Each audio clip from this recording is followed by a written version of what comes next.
I'm on my third pair of pad thingies for my headphones. And the first, I had the ones that they came with, and then I replaced them with ones that were basically identical, and they lasted about the same amount of time, and they were starting to get cruddy again. So when I bought new ones this time, I decided to branch out and try some different ones. So I got replacements that are the same as the previous ones. I also got leather replacements, which is what I'm wearing now, and I also got velour replacements. Ooh. And I wore the leather ones for, I think, a couple podcasts now. And I think they're going to last longer because they're leather, right? But I'm not sure they're any more comfortable. And in fact, they may be less comfortable because the paddy things are bigger and there's not as much room for my ears inside them because the ear cups on these headphones are not really that big. So I'm wondering if I should switch to velour, but I didn't want to. I don't know if I take these off, they're going to be mangled or whatever. But Marco, do you have any opinion on what is the best ear cup material in terms of durability and comfort? Tons, yeah. So first of all, which headphones? Please don't tell me the 7506. It's the crappy Sony ones that you hate. Oh, the 7506. Damn it. If they ever broke, I might replace them, but they don't. They're the worst. So first of all, you just said they don't have a lot of room for your ears. That's true. They're kind of small. You can get more comfortable headphones that have roomier ear cups. The 7506 ear cups are pretty small, pretty shallow in particular. So that is something you can change with better headphones. Shallow, you mean like sticking out from my head shallow? Because my complaint is that they're narrow, as in they're not very wide. They can't fit my entire ear in them very well. They have that problem as well. They are narrow and they are shallow. All right, so stop bashing on my headphones and just tell me what ear cup material. That's my question that I asked about. The 7506 was a great headphone for a long time. There are way better ones available now. And it's so incredibly overrated because it has like a past of being widely used, but it is not a modern at all headphone in so many ways. And people who say it's neutral are wrong. Look at it. It's not neutral. Look at measurements. It's totally not. But anyway, for ear cup material, you're basically facing a few different... keep in mind when you say things like leather, it's not real leather. It's just, vinyl that is made to look like leather. These might be real leather. I didn't look, but they might be. It's conceivable. Generally speaking, the material that forms the squishy part of the pad, like the inner foam ring or whatever it is, that is usually much more important to comfort than the outside material. There are lots of different foams. There's like memory foam ear pads you can get. There's different qualities and densities and everything else. But the foam is usually a much more significant part of the comfort than the actual material itself, which makes it hard to shop for different pads or compare things without actually just buying them and trying them, because you don't really know between different like aftermarket pads or even first party ones, kind of what you're getting there. That being said, typically leather is, or the fake leather that they say is leather, that's usually the best material as like an all-arounder. The downside is that it does tend to get slightly more sweaty than like a more like cloth-like, velour-like alternative. The upside is that it's more isolating for sound, the leather, because what makes it more sweaty is that it sticks to your head better, and there's not a whole bunch of tiny little gaps that sound can get in and out of. So this is not a large difference in sound isolation, but it is a difference. So it's worth noting for podcast usage, you have now these two conflicting values here. Like, you don't want sound to leak because you don't want bleed on your track from the other people talking, but you also don't want to be too hot when you're sitting there for 2.5 hours in the summertime in your unair-conditioned room doing a podcast. So it's up to you which one you pick, but I think there's a very good reason why almost all studio headphones choose the leather-like pad finish, because it just seals better and is generally, I think, a little bit more comfortable for long periods, except for the heat issue. So the thing I was worried about with the velour was sound leakage. Do you find that that's actually a thing that you can notice and measure, that the velour have more leakage than the leather? It is a measurable thing. One of the other things that is often noticeable with velour alternatives to various pads is that you get a little bit less bass response. And that's because it is not forming as good of a seal. And it's noticeable that on a lot of headphones, including probably my favorite mainstream podcasting headphones, the Beyerdynamic DT770, that comes in a bunch of different pads. The like memory foam leather pads are significantly more isolating for podcasting use, and the bass is stronger in those than the velour ones. So It is definitely a thing. Again, this is not a huge difference. It's nothing like the difference between open-backed versus closed-back headphones. That's a much more significant difference. But there is a small difference with whether you choose velour pads or leather pads, and leather is the more isolating and more bass-heavy of the two. Just for completeness sake, because I know you want to, and because I will actually add it to a notes document that I have on stuff like this. Just tell me the headphones that I should buy instead of these. So if someday I decide to, I'll already have. And keep in mind that I'm prioritizing comfort, and I find these headphones to be comfortable, which is why I've never replaced them. But you just said the ear cups are too small. You know what I mean? But they're smallish, but like podcasting for 3 hours does not make my ears hurt. It makes my ears sweaty, but we've already covered that that's just, a consequence of sound isolation. But it doesn't make my ears hurt. It's just like, I could do with roomier ones. And in particular, the leather ear pads are a little bit like the paddy part is thicker, so it makes the hole in the middle a little smaller. Again, doesn't hurt, but they feel less roomy as they did with the default ones, which I still have a pair of. But anyway, what is your recommendation? It's complicated. No, I already told you my requirement. It's not complicated. You should have whatever your most comfortable ones are for that you think would be good for podcasting. I don't care about sound quality. What you need, John, is you need what Marco either bought for me or made me buy, which is what he described earlier, which is the Beyerdynamic DT770 Pro. And the one that I have is 32 ohm. It can't require an amp. Right, yeah, I agree. I plug these things into my microphone. Yep, 32 ohm. It's fine on the USB Pre 2. I can't speak for your microphone, but it is reasonably comfortable. They sound really good. I think, and this is a topic that we may explore someday, sometime, but not tonight.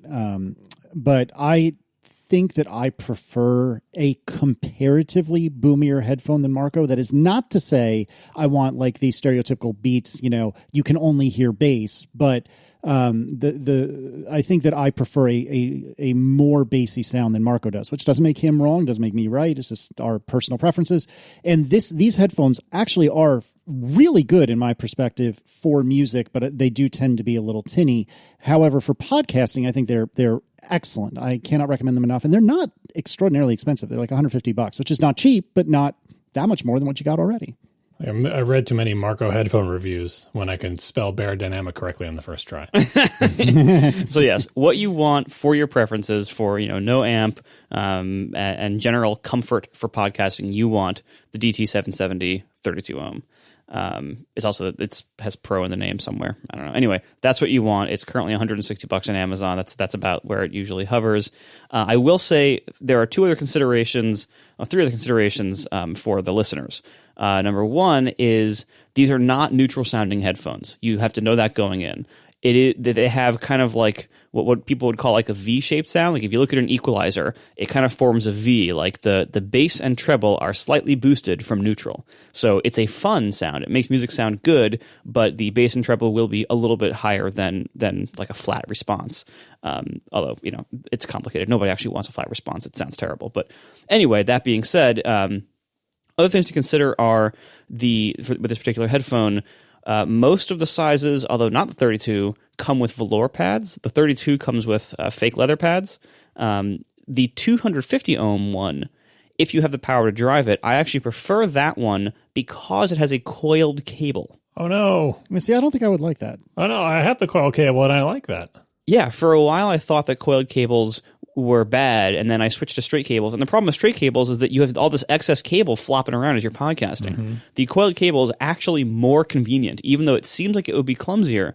But in practice, a coiled cable is more convenient when you are wearing headphones at your desk, and you don't want to have this big long cable flopping around. Obviously, if for portable use, you don't want that. For portable use, it's way too big and unwieldy. But if this is for a desk, coiled cables are actually usually better in practice. And in this model, only the 250 ohm, as far as I know, comes with that. Oh, that's crappy. And then I need an amp for that?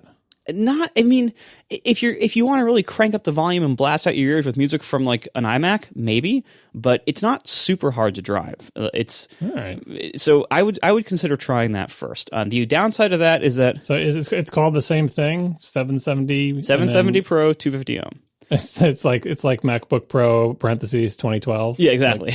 Okay. Yeah, great. It's like $10 more. Those come with velour pads, so try that. You can easily get aftermarket. Now, the real pro move is they have a higher end model called the DT1770, and I think it's a terrible headphone. Except the 1770 comes with as a second pair of pads something that has the item number EDT1770. This is a memory foam pad from Beyerdynamic for these headphones, and it fits the 770 as well. It's the same shape case. They've been making the same shape headphones forever. And the combination of the 770 with the EDT1770 memory foam pad is the best combination, because then you have slightly improved sound, way more improved comfort, slightly improved bass and isolation. So if you can get those, they're hard to find in the US. They're easier to find from like Amazon Germany. They usually stock them for like $30, and sometimes you can get them to ship them to the US. But if you can get the EDT 1770 pads and put them on the DT 770 Pro 250 ohm headphone, that is the best podcasting headphone. 34 euros? That's like not cheap, isn't it? For an OEM replacement headphone pad, that's not that, it's a pair of pads. It's trust me, that combination is what you want. And these pads are such a pain in the butt to actually put on because they're so tight around but John's probably done it a million times with his, so he knows. But it's not a fun process to swap out the headphone pads, but that combination is the best. All right. Do we want to actually get started? Because we have a few things to talk about tonight. Oh, yeah, there was an Apple event. Indeed. So as with the last couple of weeks, we need to start by talking about St. Jude Children's Research Hospital. This month, Relay FM and associated people and properties like us and like this, we are doing our darndest to raise money for St. Jude Children's Research Hospital. So what is St. Jude? It is, guess what, a children's research hospital where they have children who are sick with various forms of cancer come into Memphis, Tennessee, where they're located, and get treated for free. The families never have to pay a dime. This is near and dear to our hearts because of our dear friends, Stephen Hackett and his family. Their eldest had been diagnosed with a pretty rare form of cancer when he was just 6 months old.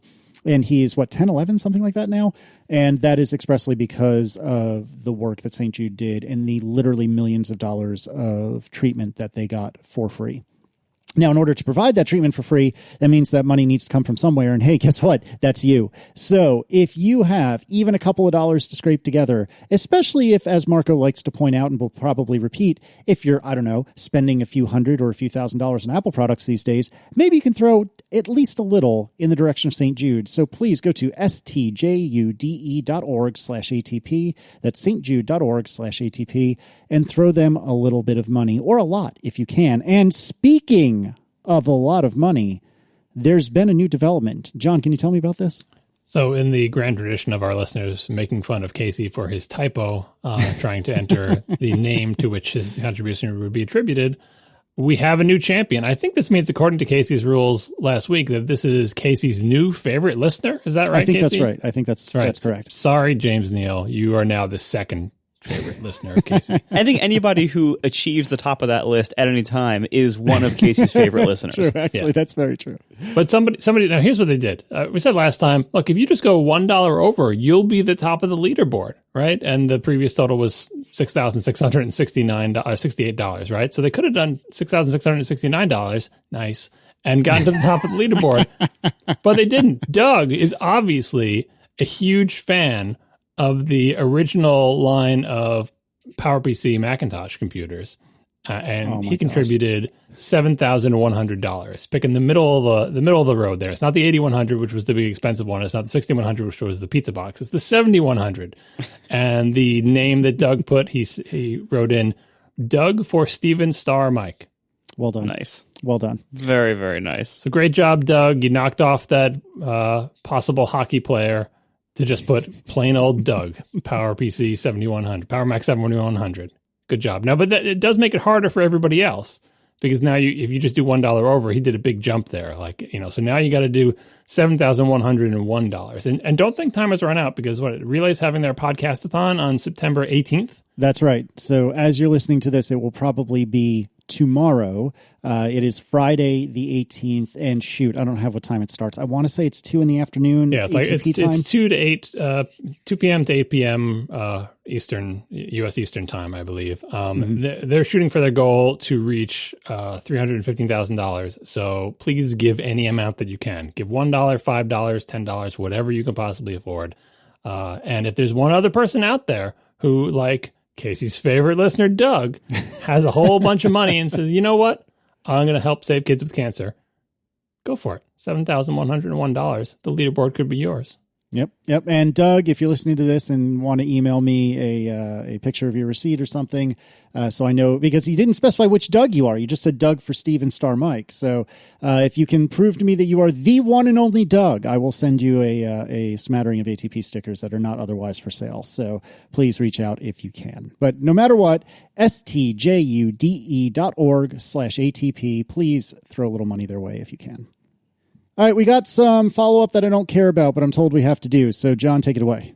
Yeah, we have tons of follow-up, but we're not going to do it all this week because we got a lot of Apple event stuff to do. The only two follow-up items I wanted to touch on are PlayStation-related because today there were some exciting PlayStation announcements. So last time we talked about the Xbox Series S, which was a lower-powered version of the Xbox Series X. And it was only $299. And this is different from the Xbox One X and Xbox One S, which are different from the Xbox One, which are different from the first Xbox. I still do not have a name to call the new crop of Xboxes. I don't know what you call them collectively. The PlayStation 5 is easy. They're just the PlayStation 5, and it comes in two versions. It's the PlayStation 5, just plain PlayStation 5, and then there's the PlayStation 5 Digital Edition, which comes without the optical drive. We talked about that before. But the Xbox, you just call them the Xbox Serieses. How about the Series? Oh, God. Yeah, it's very confusing. Anyway.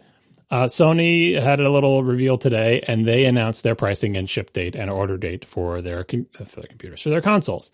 PlayStation 5 is exactly the same price as the Xbox Series X, $499. So the top-of-the-line consoles from Sony and Microsoft, exactly the same price.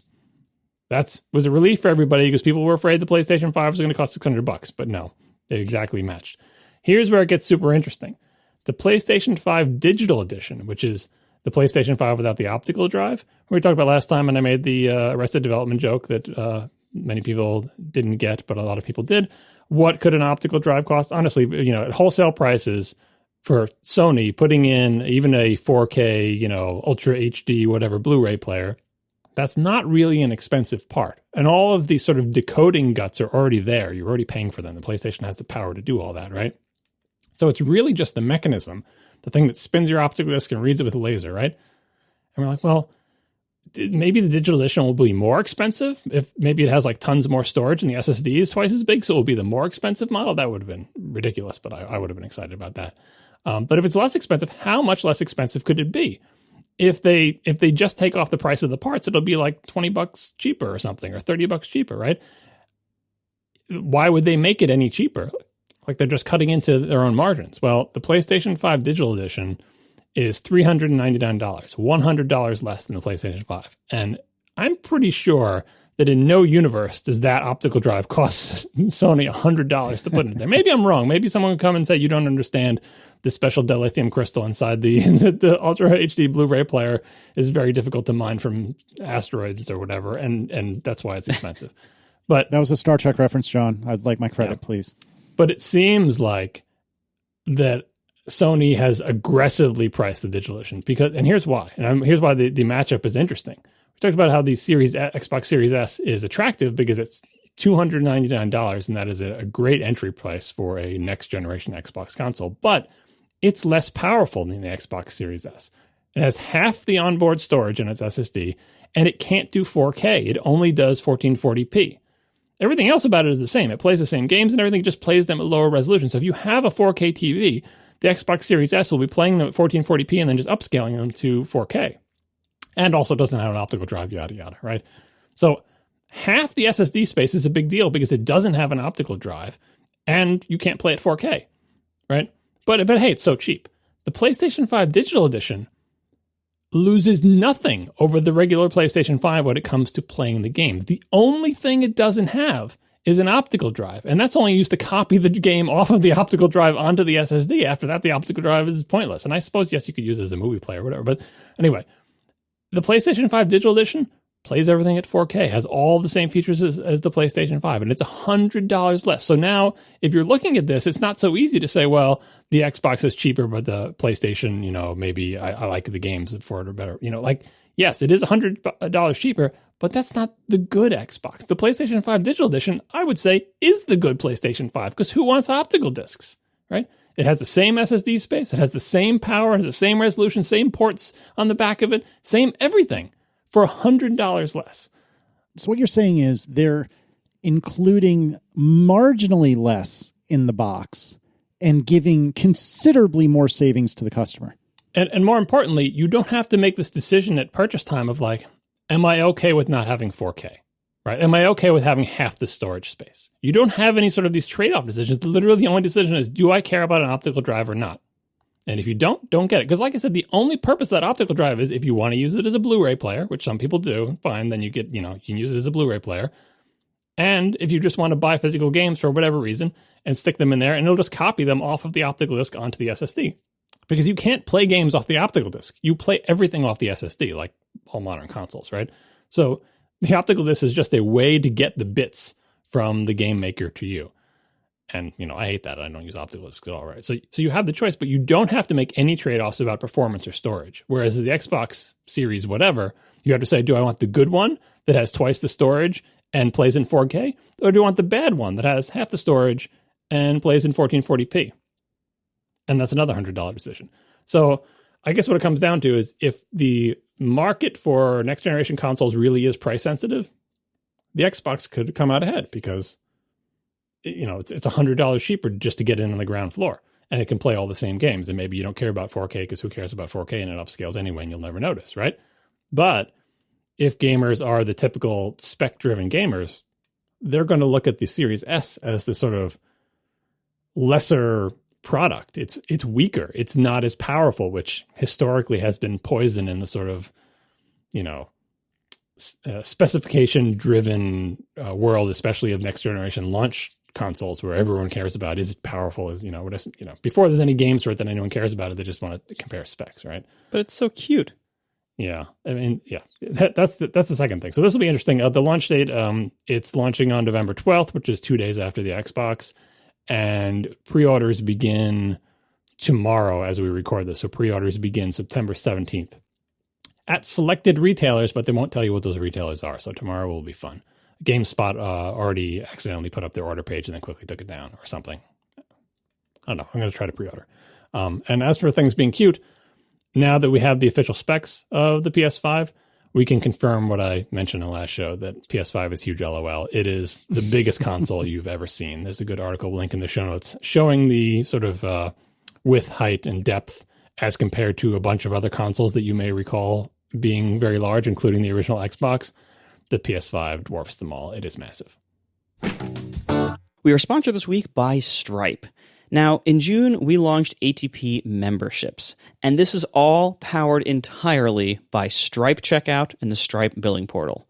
This is super easy for you as the customers buying it, and it's even easier for us as developers. Now, we talked about it then, and we even joked that they didn't sponsor the episode. Well, now they're sponsoring one. So they recently relaunched Stripe Checkout with a bunch of updates and new features.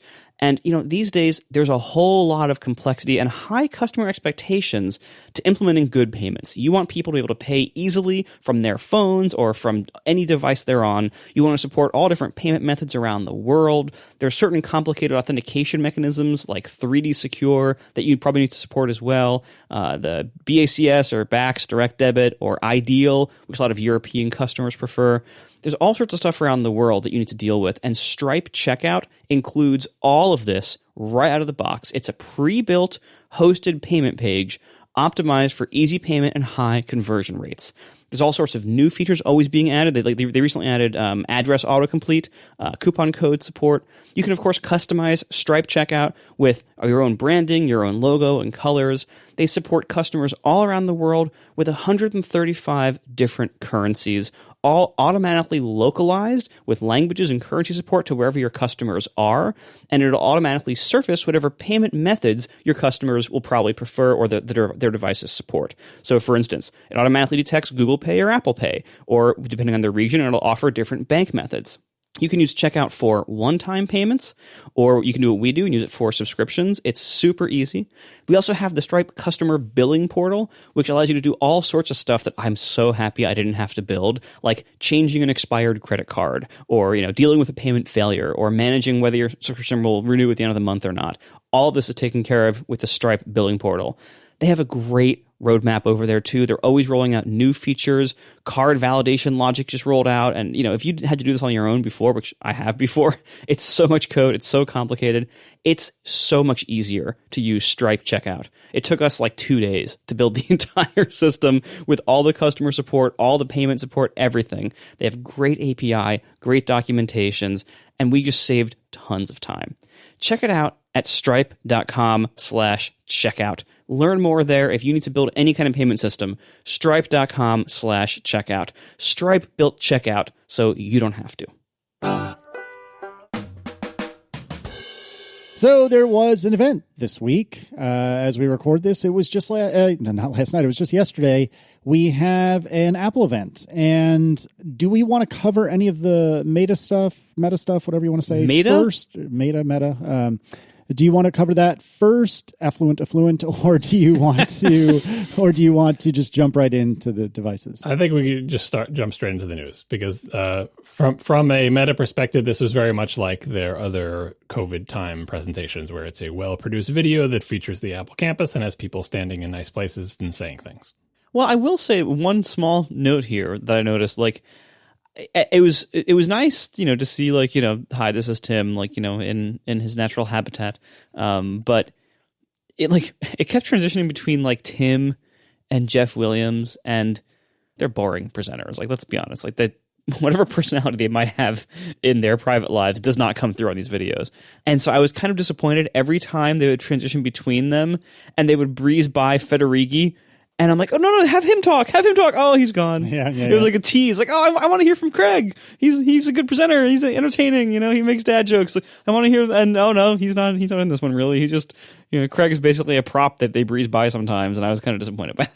Yeah, well, I mean, they have always mostly stuck to the idea that the person presenting is someone who is directly responsible for the thing they're presenting. They don't just pick people, oh, well, you don't have anything to do with this, but you're a good presenter. So Craig is a good presenter, but he only gets to present the things that he's intimately involved with. And it would be kind of unfair to let the people who are good presenters hog the limelight. You know what I mean? So it just so happens that this event was a bunch of stuff presented by people who are not Craig. So I guess you all just have to live with that. And the good thing is they're trying to pull from the ranks of the organizations that create these products, not just have the same person do it all the time.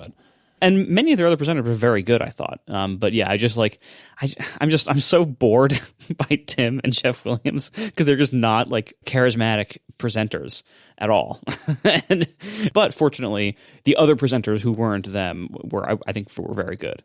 Yeah, another thing I was thinking about, I didn't take a count when this was going on, but I feel like at least between, men and women and in some modicum of diversity, it's gotten so much better than it has been in the past. And to the point that I didn't feel like I had to count, how many men versus how many women. And I didn't look at tucked versus untucked, which is everyone's, favorite comical thing to keep track of. But yeah, I think it's worth noting that they seem to be doing considerably better with all flavors of diversity, not just, gender.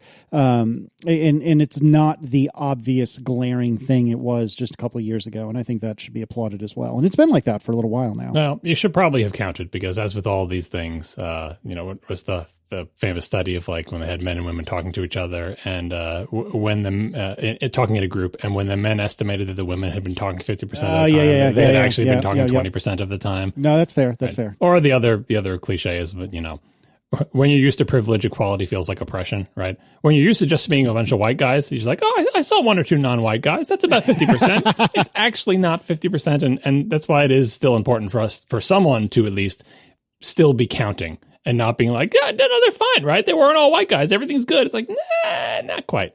And it's also worth pointing out that, while diversity seems to be improving both in the presentations and in the, kind of medium to high ranks of the company, the highest ranks of the company are still incredibly non-diverse. Yeah. And even in the presentation, if you go back and actually count, it's like, well, it was still over 50% white guys, but that still felt like it was, better.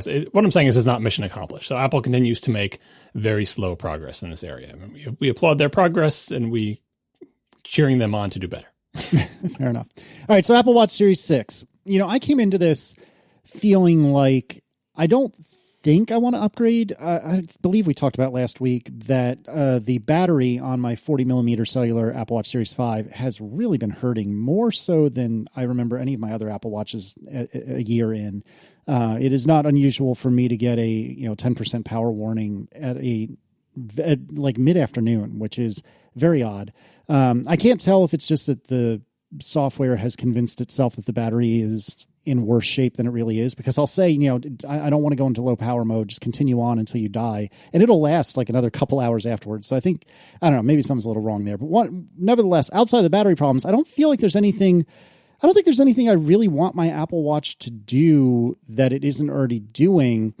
And then they said, oh, we have an oxygen sensor on the new one. And I said, oh, maybe I am buying one of these after all. So the Apple Watch Series 6, it has the S6 system on a chip, which is 20% faster. It's lower power than the Series 5. It includes the U1 chip and ultra wideband. Why would we care about this? I guess we don't right now, right? Well, the little press release says you can use it to open your car door with the car key thing or whatever. I mean, I think it makes perfect sense. I might care about it on the watch even more than the phone, because the whole deal with ultra wideband is like I can tell when things are near me in a way that is not as long range as something like Wi-Fi, but is directional. It's perfect for a wristwatch, I feel like. Now, we don't know what the applications are going to be other than the car key thing that Apple's already announced, but I think it's great that it's in a watch. I think it potentially has more use there than a phone, because the watch is always on your wrist and easy to put near stuff. Yeah, well, and also not only can the watch tell what's near it, but other things can tell when they're near the watch. So you can imagine, like, if future Macs have ultra wideband chips in them, for instance, then that, like, the watch unlock thing could probably work faster and better and more precisely and more securely. There's all sorts of little benefits like that. Not to mention the fact that, like, that's a good point. whenever these, like, AirTags allegedly finally launch, like, you could do things like Find My Watch, like from the phone, and possibly even when it's in like low power mode or stuff like that, like in case you drop your watch in the couch cushion or something like that. So who knows? Or like find your Apple TV remote with your watch by waving your watch around and hearing it beep. Yeah. So the ultra wideband, it's one of those things that it's going to be a really cool thing once it's commonplace. It's going to be kind of like, when Bluetooth first came out. Like when Bluetooth first came out, it was in a handful of things and it wasn't very widely used. And then you kind of went to sleep for a few years, woke up, and Bluetooth is everywhere. And now it's so ubiquitous that lots of fun, useful things can be made, based on that. That's how ultra wideband, I think, will play out. Like, right now we've all had phones. Well, not all of us stupid early upgraders who set money on fire have had phones for a year now that has this technology that has been mostly used for nothing or slightly cooler AirDrop. But that's been about it so far. But in 3 to 5 years from now, when everything has ultra wideband in it that's been made for the last few years, really cool stuff will become possible, and we will start. I think we'll almost like. It'll almost be taking it for granted at that point. Like, oh yeah, of course, this is in all of our recent stuff. Yeah, and this is another instance where it's actually good that Apple has been sticking this in products even before it's quote-unquote ready with a killer app feature, because Tim Cook loves to sell the same products forever. So yes, please, put it in the Series 6, put it in the iPhone 11, because that Series 6 is eventually going to be like the low-end phone in a couple of years, and we'll keep selling these iPhone 11s under a new name, or whatever. Like, that hardware lives for a long time. Not only does it live for a long time with users, but Apple keeps selling it. So if you ever want to get to that Bluetooth thing where everything has it, you have to start selling it in the high-end stuff before it's really ready, so that by the time it is ready, every single watch you buy has a U1 and every single iPhone you buy has a U1. So I'm glad this hardware is rolling out. Yeah, that makes a lot of sense. I actually especially thought your point, Marco, about computer unlock. That's an excellent point that I hadn't considered yet. So like we talked about a minute ago, it has a blood oxygen sensor, and I am not a doctor. Let me make that extremely plain up front. But we were talking in the Relay Slack about like, what does a blood oxygen sensor really do? So I'm going to take a stab at it, and one of you guys just interrupt me when you're ready. But as a general measure of your cardiovascular health, you can look at how much blood there is in your oxygen, how much oxygen there is in your blood in order to see whether or not your heart and your lungs, and again, broadly your cardiovascular health, whether or not things are working the way you expect. And my limited understanding is that there's a very narrow range of what's considered to be really acceptable. And if you see yourself falling below that range, that can be a real problem, and it's something that's worth getting checked out. And something that's been really relevant lately is that sometimes people who are infected with COVID-19 and who are getting sick from COVID-19 don't actively feel bad, but yet if you look at their blood oxygen readings, they're falling dangerously low to the point that it's a real problem, and you need to get help immediately. And so, early on when this was all happening, we got like a $50 blood oxygen pulse ox meter from Amazon, and it seems to work acceptably. I wouldn't say it's particularly great, but it seems to get the job done. And I try to use that like once or twice a day just to have like some amount of historical data that, God forbid, I can show a doctor and say, look, here's the way it usually is. You tell me if this is, if whatever I am now is bad or whatever. So having a blood oxygen meter on the watch that you can either call up and say, please take my measurement now, or that will be doing it kind of latent in the background from time to time, I think that's super awesome in general, because again, it's a very good measure of just how healthy you are. But given what's going around these days, it is extremely relevant. And so the combination of a potential new battery, I shouldn't say potential, there is a new battery in a new Apple Watch, and the thought of a blood oxygen sensor has gotten me, I'm justifying it straight up Marco style right now, but I am telling myself that between the blood oxygen sensor and the new battery that I have to have it. It has to happen to me, Marco. There's no choice. I don't think you need to be checking your blood oxygenation twice a day. That seems excessive to me. But if you are inclined to that kind of obsessive checking, hey, yeah, get an Apple Watch, and then you don't have to worry about it. It's just checking for you all the time, or as far as you know, it's checking for you all the time. Right, so either way, but yeah, like Apple's been very cagey about the blood oxygen sensor. If you watch all their material, of not trying to pitch it as any particular health benefit. It's not a quote unquote medical device, and there's all sorts of laws around this. It's just a thing that you can use to measure something about your body, and it hasn't even been certified by whatever such and such as a like accurate medical tool that you can use for such and such a purpose. So they just say, look, this is an attribute of your body, and this watch will measure it and tell you about it. And the COVID angle, Apple doesn't come out and mention anything about, but it does exist. Those, you can get a pulse oximeter really cheaply from like Walmart for like $15 or something, right there. There's actually a really good YouTube video that I should have found for show notes already, that explains how a pulse oximeter works. It's on Technology Connections. Oh, there you go. Yeah, it's very, very clever, extremely inexpensive. And so it's not some of this amazing technology this watch has. It's just nice that something attached to your body that already does a bunch of health measurements has added this to the mix. So good feature, and apparently it will make Casey happy and make him stop sticking his finger into a little pinchy thing twice a day. That's true. Normally, the justification, the way that we would justify buying this thing that we don't need, that's like $300 or $400 to $600 probably. The way we justify it is, well, it would be nice if the whole family had these, so that way we could tell if we get COVID, right? And not only is that not necessary because inexpensive pulse oximeters are all over the place and work fine, but you already even have one, which makes this even better. And if you're trying to detect COVID, checking your blood oxygenation may not be the very best way to do that. It's one way. It's a tool in the tool chest. So. Yes, it is. Yes, it is. It is a measurement that you can take for sure. So this, Apple did not develop this fall's products in response to COVID. It's, their development cycles are longer than that for most of the hardware, and so anything that helps COVID, like having a new iPad, which we'll get to, that has Touch ID, like that's coincidental. That's not like they didn't do that in response to COVID or because of COVID. That being said, it's hard to come up with a better thing the Apple Watch could have added this year, coincidentally, than a blood oxygen sensor for this purpose. Unless it takes a tiny sample of your blood and does a COVID test on it. Right, yeah. But they don't have that technology yet, so. Yeah, exactly. And there's lots of other things that the Apple Watch could do as like, a medical or fitness sensor that would be beneficial to people, but most of them are much more complicated and haven't quite been worked out yet. Like, for instance, a blood glucose sensor for diabetics would be incredible. Yes. But so far, I don't think people have really devised reliable through the skin ways to do that yet.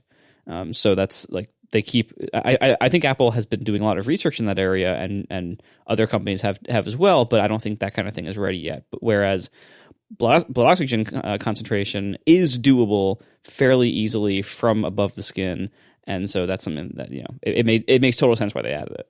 And if Apple ever comes up with a reliable, non-invasive blood glucose test, it doesn't have to be in the Apple Watch. People will wear that literally anywhere on their body. Like the market for doing that is incredibly huge, and it's, if Apple came up with a breakthrough there, even if it had to be worn someplace other than your wrist, they would probably ship it. But as for the Apple Watch specifically, it's going to be limited to things that you can measure from someone's wrist, because people aren't going to take the watch and strap it around their chest or, around their neck or, in their armpit or whatever. Like, it kind of has to do stuff from the wrist. So yeah, there is a point of diminishing returns of things that we can measure. And I think it has to be non-invasive. Obviously, it has to just sit there in your wrist like a watch and occasionally do stuff. And it's kind of amazing the number of things it can do just by shining lights through your skin and or arm hair on your wrist, right? So, but yeah, like I do hope Apple comes up with a breakthrough, technology for helping people with diabetes and so on and so forth. But this watch ain't it. But that being said, like I think, first of all, another big reason to upgrade to this watch, if you're looking for more, Casey, is that the lights change from green to red. That's just cooler. Like whenever you like pop it off and it's still like measuring your workout stuff and you see the green lights, like green lights are not cool. Red lights are cool. So that's one big reason. But like, in all seriousness, like on the medical stuff, when I heard that it was pulse ox, I'm like, okay, great. That's nice. But then when I heard it was like a 15-second long test that you have to initiate, I was like, that's not that great. But then they said it also takes periodic background readings. Mm-hmm. And I think that is kind of the Apple Watch mode of how it really makes a difference and how it can really catch some helpful things for people is like, if you just get one of those $30 things in the drugstore to measure your pulse, your oxygen, how often are you going to do that? If you're Casey, you're going to say you're going to do it twice a day. You're going to actually do it once a day. If you're a normal person, you're going to do it once ever and then forget to do it ever again. And so, honestly, the big value here is not that they did something that you can get a $40 thing to do anywhere. The big value is they did something in this thing that's going to be constantly or periodically giving you readings all the time without you taking any action. So it's like the difference between like a manual backup and time machine or Backblaze. It's like automatic backups are way better because you won't ever do it yourself, really. This is the kind of thing for health readings, like, and it's they do the same thing with the various heart rate monitoring they do. That like it isn't it's one thing to be able to take an EKG or whatever, or to be able to monitor your heart rate when you ask for it. It's a much more valuable thing to be periodically monitoring that all the time to develop a baseline so like, and it knows what is normal. And then if it starts getting readings that are outside of your normal baseline, it can alert you to that without having to wait for you to take another test manually or remember to do a thing or to know what your baseline even is. So that's where the value really is to this stuff. It's not that you can take a oxygen reading if you want to. It's that this thing's going to always be taking oxygen readings, and it can tell you if something deviates from the norm. And the fact that it has so many different sensors plays into this. Like, so to give a heart rate example, it periodically measures your heart rate. It also knows whether you're moving or not because it's on your wrist, right? So if your heart rate goes up, but your wrist is moving back and forth like you're running, that seems normal. But if you're sitting on your couch and your heart rate goes up, that would be a scenario where the watch can alert and say, you're just sitting there on the couch and your heart rate is going way up, so something's probably wrong, right? Similarly with the blood oxygenation, it has an altimeter. So if you're at the top of a really high mountain and your blood is less oxygenated, not that it's not going to warn you about it because you do need that oxygen in your blood. It's very important. But at least it has some correlation in terms of alerting thresholds and everything to say, well, if it goes down a tiny bit, but you're at the top of Mount Everest, it's like this is still within reasonable parameters because the person's at really high altitude or something, right? So those are the type of things where the fact that this is a tiny computer with tons of different sensors that's always attached to you make it able to make smarter decisions than you personally with the $15 thing you brought from Walmart that you left at home anyway. Yeah, no, I agree with everything you guys said. And yeah, there's a brighter always on display, up to 2.5 times brighter, which they cited particularly in sunlight. That's going to be really nice. One of the kind of quiet themes of yesterday's event was colors, which I was really excited to see. I have, what do they call, what is the official name for the 11 Pro green? It's like forest green, midnight green, something like that. Well, anyways, I have one of those. Space and I'm green. Space green. I'm not the biggest green fan, generally speaking, but I love the way this thing looks. The back of it, the front of it is scratched so badly, I cannot even begin to describe it. I don't know what has happened to my phone this year, but oof, it's bad. But anyway, but yeah, there's all new colors. There's a blue that looks really, really good. I don't know if I want to get a blue one because I feel like that limits, like, I don't know anything about fashion, obviously, but I feel like that limits my options a little bit. So I think I might just stick with the traditional, like, silvery look. But there's a blue one that looks great, a red one, graphite replaces black. Although I guess there's space black in the Hermes line, and the titanium. Is it titanium edition and no ceramic? Is titanium not the edition? I never pay attention. There is a titanium edition. There is no more ceramic edition. Correct. The ceramic continues its pattern of basically taking every other year off. Gotcha. I think we had mentioned earlier there's continuous altimeter, so it's always taking altitude readings. There's new faces. I know at least some of them are on watchOS 7 because I did install that earlier today. Like the stripe face is on watchOS 7, so even on my existing Series 5, you can use the stripe face. But they mentioned a few others. There was Marco, you would know this better than me because, and I know that you were really excited about all these new watch faces because they're pretty much flawless, right? In general, I'm fairly pleased with the introduction of the Apple Watch Series 6 and the Apple Watch SE. Like this part of the presentation, I was fairly happy with. I'm happy with the direction they're going in general, and this seemed like a pretty solid update. I would not say a lot of kind things about the new watch faces yet. I've only played with them for one day, but it's such a shame. You know, this is, again, it's like, they even brought in Alan Dye to troll me. I've been wearing my Apple Watch more ever since I got the Series 5 last fall. I finally came to appreciate the Apple Watch when I started to finally admit to myself and let it admit to the world that the Apple Watch is a terrible analog watch. What it really wants to be is a digital watch. The Series 5 really hits home with that because of the way the screen dims. If any app is open at all, it will always dim in inactive mode to a digital time in that upper right corner, and then like a blurred screen or whatever. If you usually have an analog watch, but occasionally you look at it and it's a digital time, that's even more jarring than like if it's just always the same. And so I started to realize a combination of that and how incredibly mediocre and like frustrating all of their analog faces are to me, that my happiness with the Apple Watch is improved by me totally staying away from all the analog faces, because the analog faces continue to be what you would expect if you asked a graphic designer who has never worn an analog watch to design one. And every single analog watch face on the Apple Watch is like that. The people who design these have never worn an analog watch, and they're graphic designers, not watch designers. And you could argue whether that should be the case or not for something like the Apple Watch, which is, you know, a computing device really first and a watch kind of second. Maybe that's the right choice, but the result of that is that the analog watch faces are not good analog watch faces. They suffer from severe problems of legibility, severe, I would call them design quirks and design flaws and functionality flaws. If you let the Apple Watch just be a digital watch, and the face I'm almost always using now is either solar in the winter or infograph modular in the summer when I want to see things like the UV index and stuff like that.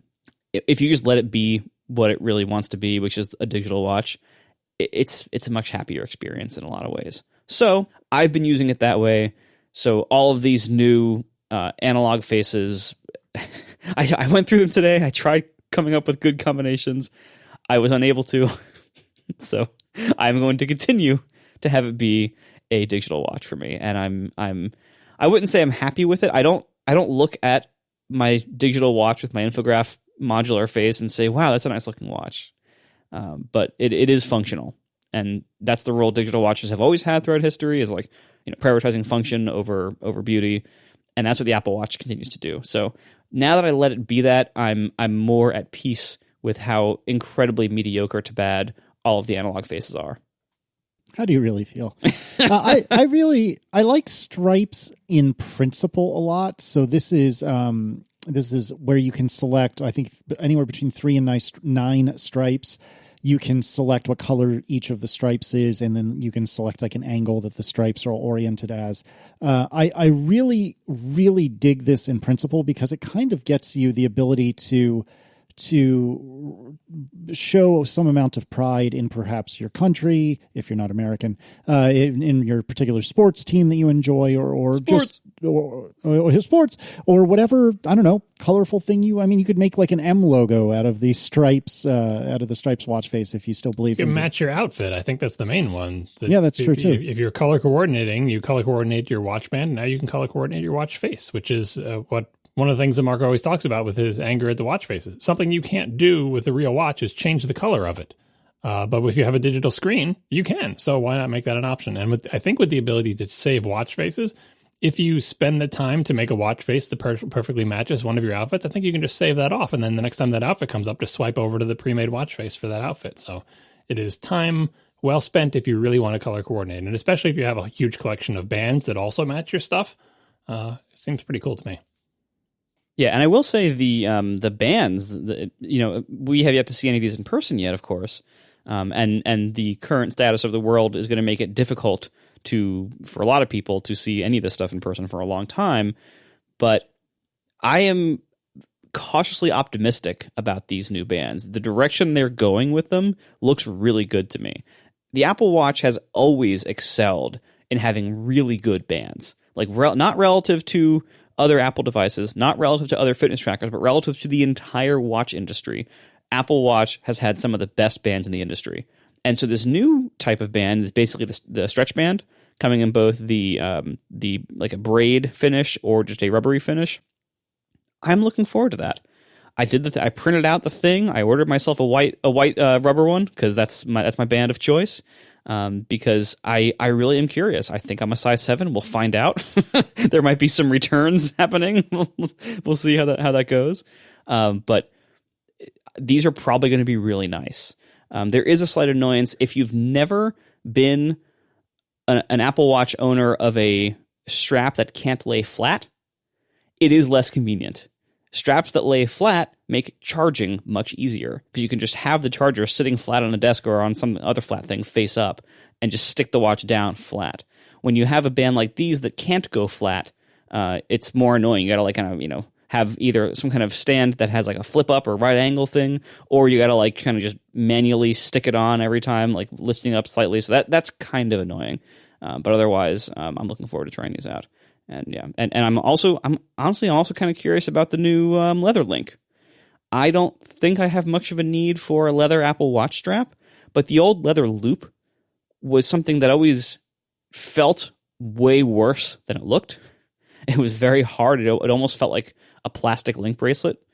The new one has fewer parts, seems generally a little bit sleeker, a little more elegant of a design. So I'm looking forward to seeing how that is in practice once I can ever go to a store again. But yeah, otherwise, I'm really happy that the bands are moving forward in what appear to be good ways. I'm looking forward to receiving mine to try it out.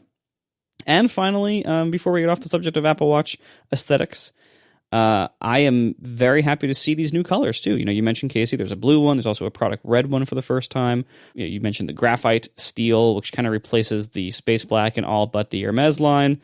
What I would caution people about is don't make any assumptions on how these things will look until you can see them in person, or until if you have a very good, easy way to return things, because it's very hard to tell how Apple Watch finishes and colors look like on a website. I found this to be the case last year with the titanium. It looked way different in person than what I expected it to look like by looking at the website.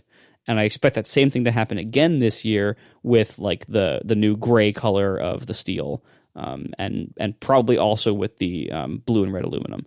So who knows? Like it might look very different than what you expect. So go into it knowing that there's a risk you might be returning it if you just buy blind on the website.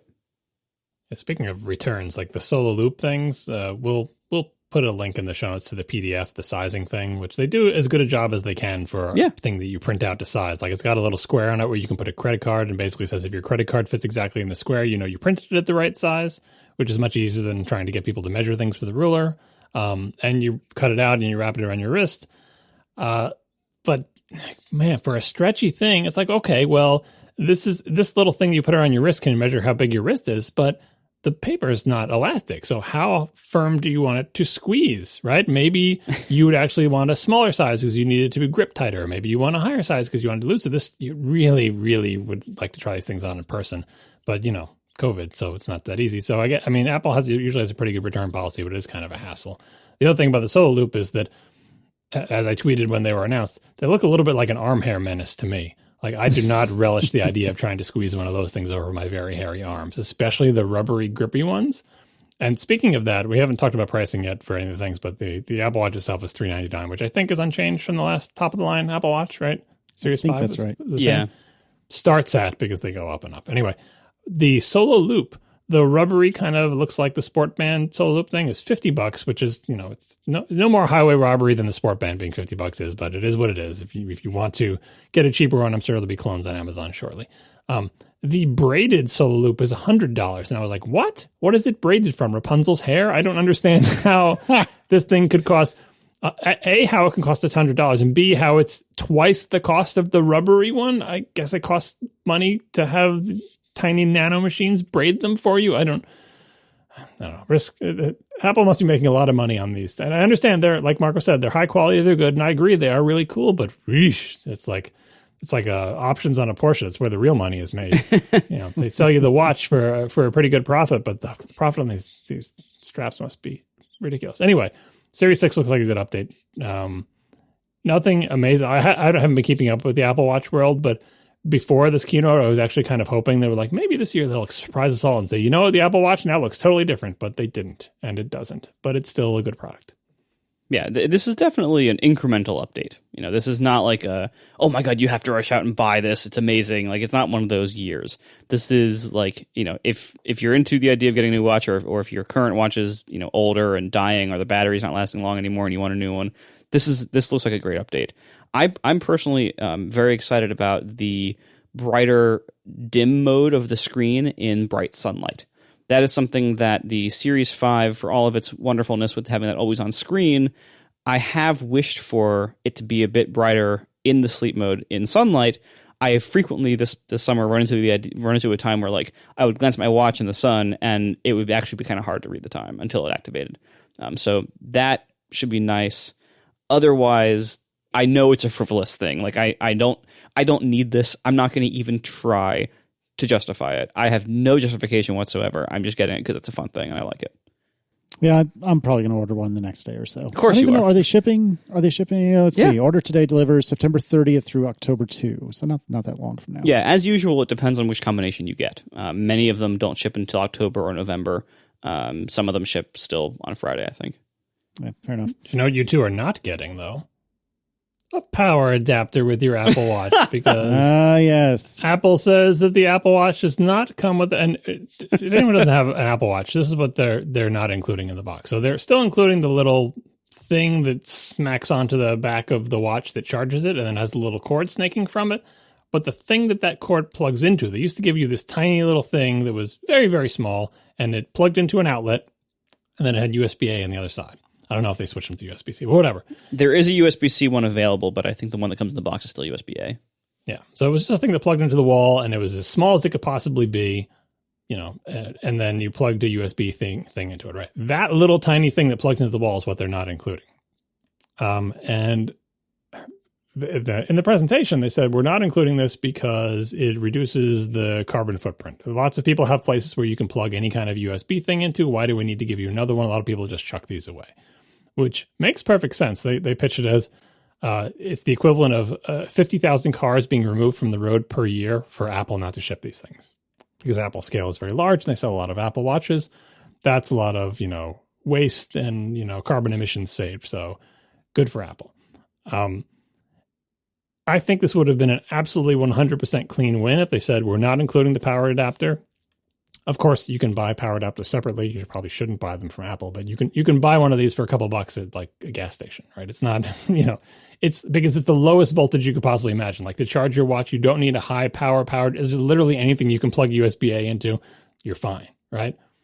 But Apple didn't say, we can buy it separately, and we're lowering the price by the cost of that adapter, which wouldn't be much, but it would just be like, look, all we've changed about this, it would complete the waste pitch, right? Of saying we're doing this for environmental reasons. It's like, if you want it, you can buy it, and it's the same price as it was before. But if you don't want it, now you don't have to pay for it, right? Don't pay for something you don't need. And by you not paying for it and us not giving it to you by default, we're saving the environment and you're saving money, and that's great. And unfortunately, that little tiny power thing probably costs $5.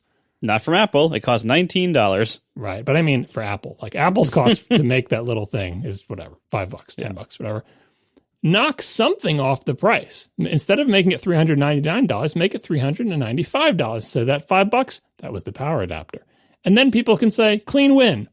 Environmental, if I don't want it, I want to have it. And if I do want it, I can have it. It would be great if you could buy it for $5 from Apple, but like, I think that would work out. But of course, Apple being Apple, they didn't change the price. It's exactly the same price as it was. You just get less in the box. Yep. Except if you buy a titanium or Hermes model, they do come with a power adapter because rich people need the waste. And also the titanium and Hermes ones also come with a sport band. Did you know that? You pick whatever band you want, and they also throw in a sport band for free. $50 value, sport band. Anyway, so if you're a rich person, you still get tons of stuff, and it makes lots of waste. And if anyone's going to have some place where they can already plug in a bunch of USB charging stuff, it's probably someone who's buying a very fancy watch. Because like all of us, I mean, I'm not going to say no one uses that little power brick, but I think if you have a lot of Apple devices, you probably have places in your home already available where you can plug in a USB-A style charging thing or a USB-C style charging thing, especially when you don't need very high power delivery. Like you're not trying to charge an iPad Pro here. Literally anything that's USB will charge this just fine. So I think this is a good move. I think Apple shouldn't include stuff like this by default, but I wish they had passed any of the monetary savings onto their customers, even just in a symbolic gesture of goodwill. I like the fact that they're passing on the carbon savings to the world. Good. I applaud this. This is exactly what you want. I don't want to have to pay for things that I don't want, and it is wasteful, and I would choose not to have it because I don't need it. But can I get $5 off? I don't know. Well, and it's kind of, I mean, yes, it's wonderful that they're saving that waste. There's also other ways they could do that. For instance, every sport band, every watch that comes with a sport band, or every sport band you buy separately, has 3 pieces. There's the like loop piece, and then there's 2 of the whole pieces. There's a short one and a long one. Every sport band they sell, or every watch that comes with a sport band, you're probably throwing away half of the band without even using it once. Because you find the one that fits you and then you never use the other one. So, and also, they could maybe make their devices more serviceable over time. That would probably reduce waste by a significant, margin, way more than, removing a USB power adapter. And this isn't to say that they're going to keep it or that they should keep it. I mean, this is probably inevitable, and they should, and we're probably past the point where they're going to do this anyway. And you better believe they're also going to remove it and probably the headphones from the iPhone as well. I think this all but seals the deal on that. They're gone from the iPhone 12. But I don't know. I'm with you, John. I wish that it didn't feel just like we're now just getting less for the same amount of money, because there is an environmental benefit here. But they could have done a better job of selling it to us, I think, giving us something for it. But that was never going to happen. There was no way they're going to reduce the price by $10 or $20. It's never going to happen. I mean, the Apple way to pitch this is, well, we did reduce the price by that much. It's just the Series 6 costs a little bit more than the Series 5 to make. So it just happened to land on exactly the same number. Like all this stuff is fuzzy math. Yeah, it's a lot of BS too. Let's be honest. Like they're going to make a little bit more money from this, and whenever there is something that helps the environment that also makes them more profit, that's a pretty easy thing to do. Yeah. The thing about the watch strap, having both of them in there, like anything that has to do with fit, I can imagine them being a little bit wary about asking people to do that, because that could actually produce more waste in terms of returns and people not understanding the difference and all this other stuff. That's why I worry about the Solo Loop, especially without people being able to try them on. Like in some respects, they're stretchy, like stretch pants, they fit everybody. But on the other hand, I don't want something squeezing my wrist too tight or being too loose or whatever. We'll have to watch for people in the wild, if and when these things start shipping, who are wearing Solo Loops. They were obviously one size too big, but didn't want to bother returning it, so it's just rattling around on their wrist. You know what I mean? Yeah, well, also, like, you know, as anybody knows who has ever worn a watch, like, your wrist size changes. Sometimes even within the same day. That's why elastic is good, right? It's, you know, depending on like how hot or humid it is, or how hot you are, maybe from a workout or something. Having a fixed size wrist or watch band that you can't easily change to like another just different hole or something is certainly less comfortable in some cases. But in the ideal case, if you get one that fits you perfectly, that is a fixed size, it is potentially great. Because then you don't have the big like blob of thickness in the bottom with all the mechanism of like the clasp and everything. You can just have this one continuous piece of material. So like when you're resting on a keyboard or a desk or something like that, you don't have that big blob pushing into you. So in an ideal case, if you can find a fit that works with you most of the time, that's the best of all worlds. But that's, you know, that might be a little bit tricky at first until you figure out what size you are. So Sony took out $5 or $10 worth of guts and gave $100 discount. Apple took out a couple of cents worth of guts, and it's the same money. We are sponsored by Doordeck. As you'd expect in recent months, the demand for contactless smart access control has gone through the roof. Doordeck provides a software-as-a-service solution for smartphone keyless entry and integrates with all door access control manufacturers. So unlike other keyless entry systems, Doordeck prides themselves on customers not needing to replace hardware or install new hardware. Their cloud-based software is compatible with all major access control brands, making Doordeck the world's only access control aggregator. And this is developed by developers for developers. Doordeck's open SDK and APIs allow developers to integrate with their clients' apps. Or if you don't have your own app, you can use theirs. And Doordeck works with your Apple Watch too. The Apple Watch enables you to unlock your doors without needing to get your iPhone into your pocket or anything like that. So there's been a recent surge in demand for building managers and business leaders to understand how tenants are using the buildings they're in. Doordeck also provides real-time rich data that allows administrators to see building occupancy levels and identify trends. Knowing the number of people that have entered a room to ensure safe capacity is paramount these days. The added value for organizations with many offices is also being able to manage multiple buildings just as easily as one building. As well as helping to reduce contact with frequently touched surfaces, Doordeck also solves the client's logistical headache, security risks, and expenses by stopping the need to issue new or replacement key cards or key fobs. Doordeck uses the highest levels of encryption available, and extra security levels like geofencing and IP restriction can also be added to address the client needs. Doordeck has always been ahead of the times. They were the first company to embrace NFC on iPhone to enable door entry, because NFC works first time, every time. See for yourself at doordeck.com/ATP. Learn more there about how Doordeck is helping unlock the workplace and your access control's potential. Doordeck.com/ATP. Thank you so much to Doordeck for sponsoring our show. All right, so the Apple Watch SE, which I don't know how I feel about that name, but whatever, at least it's consistent. It has it's kind of, I think it was described on Upgrade as kind of the merging of the Series 4 and Series 6, which I thought was a pretty good description. So it has the Series 5 system on a chip. It does not have the always-on display. It does not do ECG, and it does not do the blood oxygen stuff. It has the same accelerometers and altimeter as the Series 6. It starts at $280, which really isn't bad. I mean, it's a lot of money, but it's not terrible in the grand scheme of things. And adding cellular is only $50 instead of the $100 it is on the Series 6, which is frustrating, but, you know, it is what it is. But great news, Marco, the Series 3. Oh, never mind. It's not dead. Yeah, I mean, honestly, like, this is the kind of thing that affects Underscore more than me, because I still continue to barely make a watch app, and he makes many of them. So, you know, but the reality is that, yeah, like the Series 3 is still in the lineup at $200. And this matters a lot because there's massive competition at the low end price-wise of things like Fitbits and everything for the Apple Watch. And there's pretty much no competition in the $400 and up price range. Like they don't have much there. So really, they need to have something at this low price point. And they've had the Series 3 sitting there, you know, the few years old Series 3 sitting there for a little while. The Series 4 was immediately discontinued when the Series 5 came out. So the Series 4 never got its chance to be the cheap one. It kind of got iPhone 5'd into the sunset. And the Series 5, I guess, is now the same thing. They're not selling that anymore either, as far as I can tell. So it's also gone. So it's just 6 and SE. But I like what the SE is.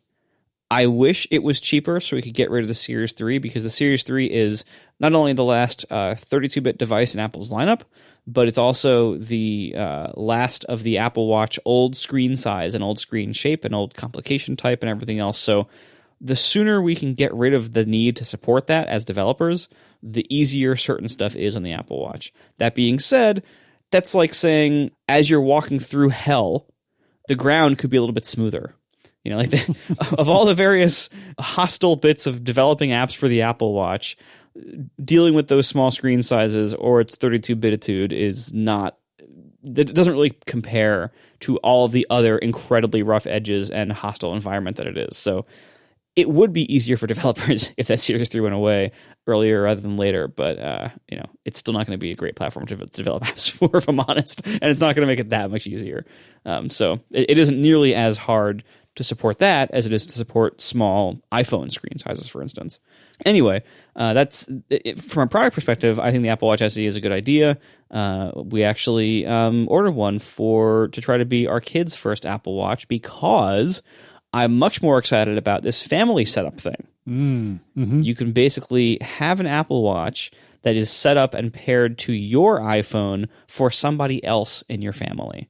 So this is especially useful. The examples they gave were children, or possibly if you have a relative who doesn't have an iPhone, but you want them to have an Apple Watch for various reasons. You want to maybe know where your kids are, or give your kids some way to like emergency call you, or you want to keep tabs on like an elderly relative who might have health issues. So this kind of thing is great.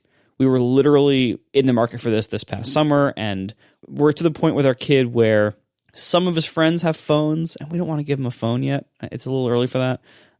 But he will also, go off and play like down the block, or, walk to the ice cream shop at the end of the block or whatever. And it's like, you kind of would like to know, to have some way to know where he is. And yes, I know we all grew up without this, but today is today, and we have options. We were thinking like we should probably get maybe an Apple Watch, but we were thinking maybe like we'd pair it to like an old iPhone that he would just not ever have with him. But anyway, this is a better way to do that. And they get their own phone number. It has to be cellular.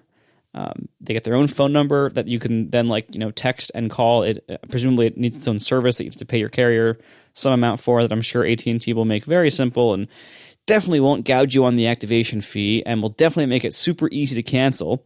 In the chat, ask a good question. If I'm buying a Series 6 anyway, why not give the kid my Series 5 hand-me-down? That's because I buy the stainless steel model, and it's too heavy for him.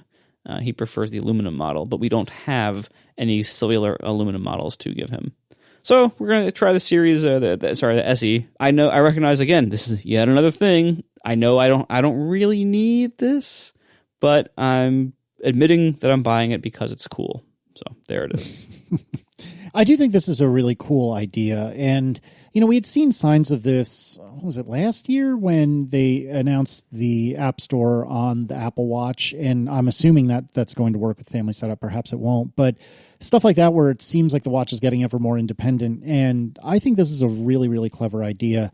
I mean, Declan, especially even in the before times, Declan was pretty much always with us, and so he is too young for this, and I'm not sure we would even necessarily explore it if he was older, but one way or another, I think it is an extremely cool idea, and I think if we lived in a place more similar to where you are, Marco, I think I would be much more enthusiastic about it. I think this is really clever, and I'm really curious to see how well this is implemented, because anytime Apple does stuff with families, in my experience, it seems like if you have the most vanilla, plain Jane, easy, happy path way of doing things, it all works great. But if you do something even remotely weird, everything falls apart. Tell me about it. I spent all day doing Xcode provisioning profile crap because I have CarPlay entitlements. Talk about being off the beaten path. You can't do crap with anything automatic with that.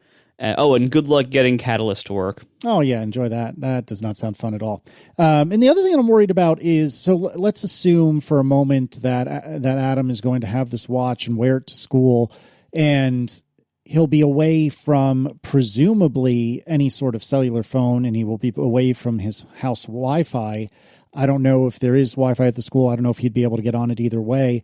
But that indicates to me that this watch will be sitting with the cellular radio active like all day long. And I can tell you, even in the best of times, my 40 millimeter watch, when I'm using cellular, which admittedly I'm also typically streaming music and I'm doing an exercise, which is a lot. So consider the source here. But I have not been impressed with battery life when I actually am using the cellular features on my watch. Like, it destroys the battery. And so I really hope, and I guess since this isn't always on, that'll make a big difference too. It won't have the always on display, but I really hope that the battery life is better than I expect, because I have the expectation that the battery life is going to be real bad. That's very possible. That's certainly a risk. It's something I've heard from both you and I believe from David Sparks of Mac Power Users when I talked about this with him like 2 years ago. When a cellular Apple Watch is away from its paired iPhone, it does burn the battery so quickly that this might be a bad idea.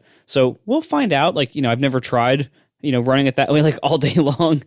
So we'll see what happens in practice. I think you're right that having the Series 5's processor, which is pretty efficient, but without the Series 5's always on screen, does probably give it a good amount of battery headroom. That said, of course, this is going to be the smaller model. It is kind of funny, by the way, that my 8-year-old is going to wear the same size watch that I do, the 40 millimeter. But yeah, so we'll see how it works. This plan could totally backfire, and I might report back in a month that, oh yeah, we returned it because it sucked. But we'll see. I have a feeling, they probably did this family setup thing for a good reason, because this would be a problem with almost any family setup context. So and they family setup only works on cellular. There's probably a reason for that too, because they realize this is what people actually want this for, not just for Wi-Fi only ones. So we'll see how it goes. But I think they probably designed it with that in mind. So it will probably be okay. Keep in mind also that he's in school most of the day. He's not allowed to text people on his watch in school. And of course we are going to enforce that. We're going to make sure that that's enforced. So he's not going to be heavily using the cellular necessarily. It's going to be more of a way for us to track his location and for him to call people in emergencies. Anything else on the watch specifically? Then we have Fitness Plus up next, but anything else on the watch? Yeah, I just wanted to tell Marco that he's going to enjoy finding out what an 8-year-old can do to an Apple Watch. Oh, no. I bet you'd probably take good care of yours. Let's see if that thing lasts a month for you to get mad at the battery life. I told him though, because he's a nice kid and he was concerned about getting something expensive. And so what I did was I showed him one of my watches, and I'm like, look, you see this giant scratch on the side of this? I'm like, I scratched this watch the day I bought it. And here's that first scratch. And I told him, I'm like, you're gonna scratch the crap out of it. And you just have to learn to be okay with that, because I want you to wear it and use it and everything. And he, he's a little bit worried, but it's time. I think he's ready for it. I wasn't really talking about scratches, but we'll see how it goes. Yeah. The Apple Watch is pretty sturdy, to be fair. Yeah. 8-year-olds are pretty amazing. The other thing I think is relevant to the SEN family setup, and also the Series 3 still being in the mix, right? So family setup only works with the Series 4 or later. So if you buy Apple's cheapest watch to give with your kid, you can't use family setup with it. And the second thing is, the Series 3 is $199 and the SE is $279.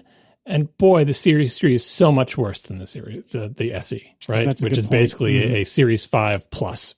It's I don't care about the Series 3 from a developer's point of view. I understand _'s pain, but in general, Marco's right that we do need to have a $199 model, but $279 is so close. It's so close. It feels like, next year they've got to get rid of that Series 3, bring the SE down in that, because it's weird now that if you go, I want to watch for my kid, and they're like, well, here's our cheapest watch, but you don't want that one for your kid because let me tell you why. This is a little bit weird in between. All this is to say is the Apple Watch SE looks like a really good deal. Compared to everything else, but the Series 3 just looks like a dog to me. Oh yeah. But if you think about it, if Apple's profit is usually 30 to 40% on hardware, that kind of is their entire profit. Like the difference between those two. Like, I know. Well, who knows? Who knows with these watches and what the actual cost of materials are? They are very small. We didn't mention that, but one of the other things they pitch is they're using even more recycled materials for their watches and everything too. So that might factor in. But anyway, next year their lineup will make even more sense. But they've made progress this year. We are sponsored this week by Squarespace. Start building your website today at squarespace.com/ATP. Enter offer code ATP at checkout to get 10% off. Make your next move with Squarespace. Squarespace makes it incredibly easy to make websites. Now, this is something that used to be a really specialty skill to even make a basic website. You know, we all probably tried back like in the early bad days when it was really hard. And that was before we even had complicated needs for websites, you know, like we have these days. These days, everyone wants dynamic functionality. You might want to host a little storefront or a, dynamic gallery or, multiple blogs or multiple content channels, even host a podcast on your website for that matter. Squarespace makes all of this plus so much more incredibly easy. It's all built into all of their plans. It's incredibly easy. It's incredibly affordable. Everything is drag and drop, visual, just click and preview everything. So you don't need to ever jump into the code. You never have to do any coding at all. So you don't need any skill as a web developer or a programmer or a designer or anything. Squarespace takes care of all of that for you. And there's never any upgrades, never any like software patches you have to install or security updates you have to do. They take care of all of that for you. They keep your site up, so you don't have to worry about all that uptime stuff or server stuff, anything like that. If you need any help along the way, Squarespace has incredible support. But honestly, it's so easy to use, you probably won't need their support for anything, really. I've been a Squarespace customer for a long time, and it's just fantastic.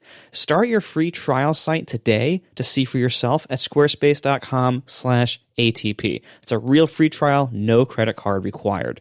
When you decide to sign up, make sure to head back there, squarespace.com/ATP, and use the offer code ATP to get 10% off your first purchase. That's squarespace.com/ATP, code ATP for 10% off your first purchase. Make your next move with a beautiful website from Squarespace. So I think we've talked about this on the show in the past, but Aaron has been very dedicated, and I've been semi-dedicated to doing, some sort of daily exercise. And for me, that comes in various forms. But for Aaron, that's pretty consistently been something called Beachbody, which is like a kind of Netflix for exercise videos and things like that. And well, Beachbody is two things. It's a total pyramid scheme, which Aaron is not at all involved in, thank goodness. And it's also a really, actually genuinely good Netflix for exercise videos. And I do some of the Beachbody workouts as well. She does a lot more of them and is much more dedicated than I, but they're pretty good. And the app is okay. It's not stupendous, but it works. And they have apps for your phone and your iPad as well as, of course, the Apple TV. But the idea, particularly in these times, the idea of working out at home with somebody instructing you as much as they can in a one-way fashion, instructing you on how to exercise and get fit, in my personal opinion, that can work, and it can work pretty well. And for Aaron to get this kind of Netflix for exercise, so to speak, I believe it's $100 a year. And yesterday, Apple announced Apple Fitness Plus, which is basically a Beachbody style thing. So a kind of Netflix for exercise videos that's really built around the Apple Watch. I don't think it absolutely requires an Apple Watch. I'm actually not sure about that, but it's certainly built around the Apple Watch. And at first glance, I thought, okay, well, this is just Beachbody, but by Apple. Of course, the production values are through the roof and everything is so pretty and so on and so forth, but it's the same basic idea. But then they started talking more and more about it. And there are a series of really little things that add up to really, really impress me. So one of the things that they said, was it Jay Blahnik, I think was the presenter doing this part? He had said that, as you're doing these exercises, well, first off, when you start one of these, presumably you're doing this on like the Apple TV or an iPad or something like that. When you start one of the exercises, it will automatically start a workout of the appropriate type on your Apple Watch, which is an integration that I don't recall, I guess other than the remote app, I don't recall there ever really being a direct integration between the Apple TV and the watch. And that also makes me wonder, how is this going to work if Aaron and I both use the same Apple TV, obviously not simultaneously, or actually, I guess, what if we do it simultaneously, because not only do they start the exercises on your watch, but another thing they do is they show your stats on screen. So you can see your rings, you can see your heart rate, and so on and so forth. And yeah, I know that they're allegedly like profiles on the Apple TV, and I suppose that might work, but I don't know. I'm skeptical. But nevertheless, one of the other cool things that they do other than starting the workout is that they'll show you, like I said, your heart rate, your rings, et cetera, on screen. And they said if there's a time at which the trainer says, oh, and check out your heart rate right now, it will actually like enlarge the heart rate readout on the screen when the trainer says that. So it's easier to see. Like, is this important? Absolutely not. But is it extremely cool? Heck yeah, it is. Like, I just think that this is Apple at its finest. When they control the entire widget or the entirety of all the widgets, they can do really slick stuff like that. And I think that is super, super cool. They have all sorts of different workouts. They have like yoga, treadmill, bike, dumbbell, sort of, lifting, high intensity interval training, all sorts of different stuff, dancing. Rowing for Marco. Hey. Yep. Rowing for Marco. Mindful cool downs, all sorts of different stuff. And I didn't catch this part of the presentation, but they were talking about on Upgrade that one of the things they're doing is like a complete beginner version where I guess if you're completely unfit as so many of us are, and I would say I definitely wasn't, but up until recently, they have very, I guess I would assume low impact or not terribly challenging exercise programs that you can try. It's free for 3 months when you get a new Apple Watch. Then it's $10 a month or $80 a year, family sharing included. It's available sometime by the end of the year and appears to be English only for now. That is a whole lot of information. Marco, I'm really interested to hear what you have to say about it, but let's give John a chance first because I think you're going to have a lot more to say than John. So, John, take it away. I haven't actually used any of these things, so I'm not entirely sure what the market for it is. The only comparison that I have any information about is the one that everybody's making, which I don't think is particularly apt, and that's to Peloton and these other very expensive cycling things, which were sort of pioneers in this space of getting people with a lot of money to buy a really expensive stationary bike and then hook up a gigantic screen to it and connect it to the internet, right? And that's sort of a home-derived offshoot of the spin classes that people go do. And Apple entering with this product is like, well, this makes sense for Apple because it's the type of thing that they're used to. It integrates with their devices, but it's basically just a thing that shows on the screen. And they're going to have new content every week. And like you said, the production values are really high and everything. But you know what it reminds me of more than Peloton? It reminds me of, do you remember when Apple, maybe you've already forgotten about this, but a lot of people have, came out with these, we're making music lessons by famous musicians with high production values that will teach you to play the piano or whatever. Do you remember that? Yep. Where are those now? I think they still exist, but did not set the world on fire, did they? This looks a lot like that. This has better integration. It's kind of like if Apple's music lessons, directly integrated with an Apple keyboard or something, because here they have the watch doing the health monitoring for you and it hooks in. So it's better than that. But it does make me wonder. I mean, I always make fun of Apple for not understanding the gaming market. I don't know much about the fitness market. But when I look at Peloton, that is a company that seems to me understands very well what causes people to engage with exercise. Like and the reason I mention gaming is when I read about Peloton, I'm like, oh, they are using not gamification because that's just an overloaded term, but they're using aspects of technology to bring sort of social and competitive angles to what is essentially a thing that you do by yourself in your house to motivate people to exercise. And Apple, in some respects, did that with the activity rings, encouraging people in a Fitbit style to be aware of their health, first of all, and second of all, to be competitive to achieve some kind of goal. Peloton takes that a step further with the social aspect and the sort of the celebrity aspect and the personality aspect of having their instructors be very personable and eventually famous and having you do things in group and compete with your friends and compete with other people in the class. The same things that the spin classes did in person, but now it's powered over the internet and it's the entire world.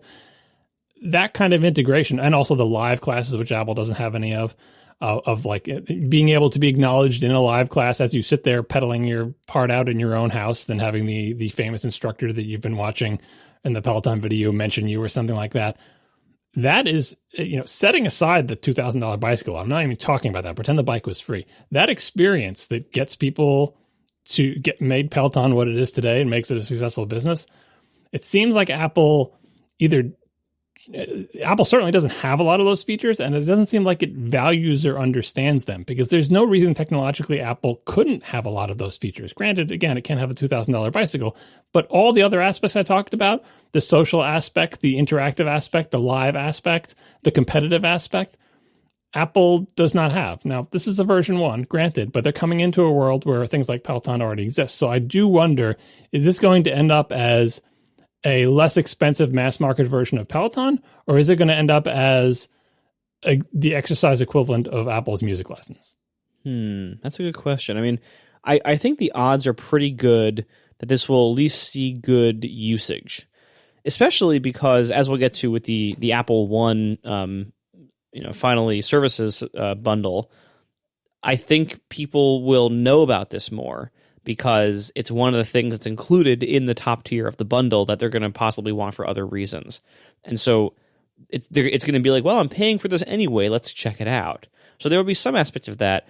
I also think that this is just a bigger market. I think more people want to exercise with instruction than want to learn musical instruments in GarageBand or wherever that was. So I think it's probably going to be a bigger audience, no matter what.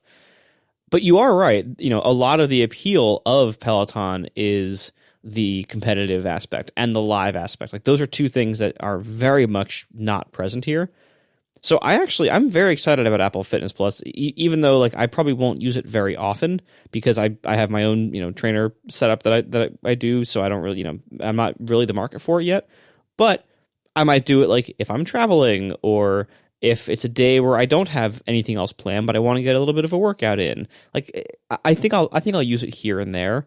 The Absolute Beginner program that Casey mentioned is wonderful, and the actual experience of working out with it does look pretty cool. It looks like they've done a really good job with the integration and everything, with the Apple Watch and everything. So all that stuff, I'm sure it's going to be nicely produced, nicely done. Where Apple, I think, will suffer is what John said. I think they're probably never going to really nail the competitive thing. I can't see them doing live classes possibly ever. But those both seem like things that are fairly difficult for Apple to do, culturally or skill wise, whatever it is. They're not good at that kind of thing. I don't think they're going to do it. But I think this will still have great value in giving people who.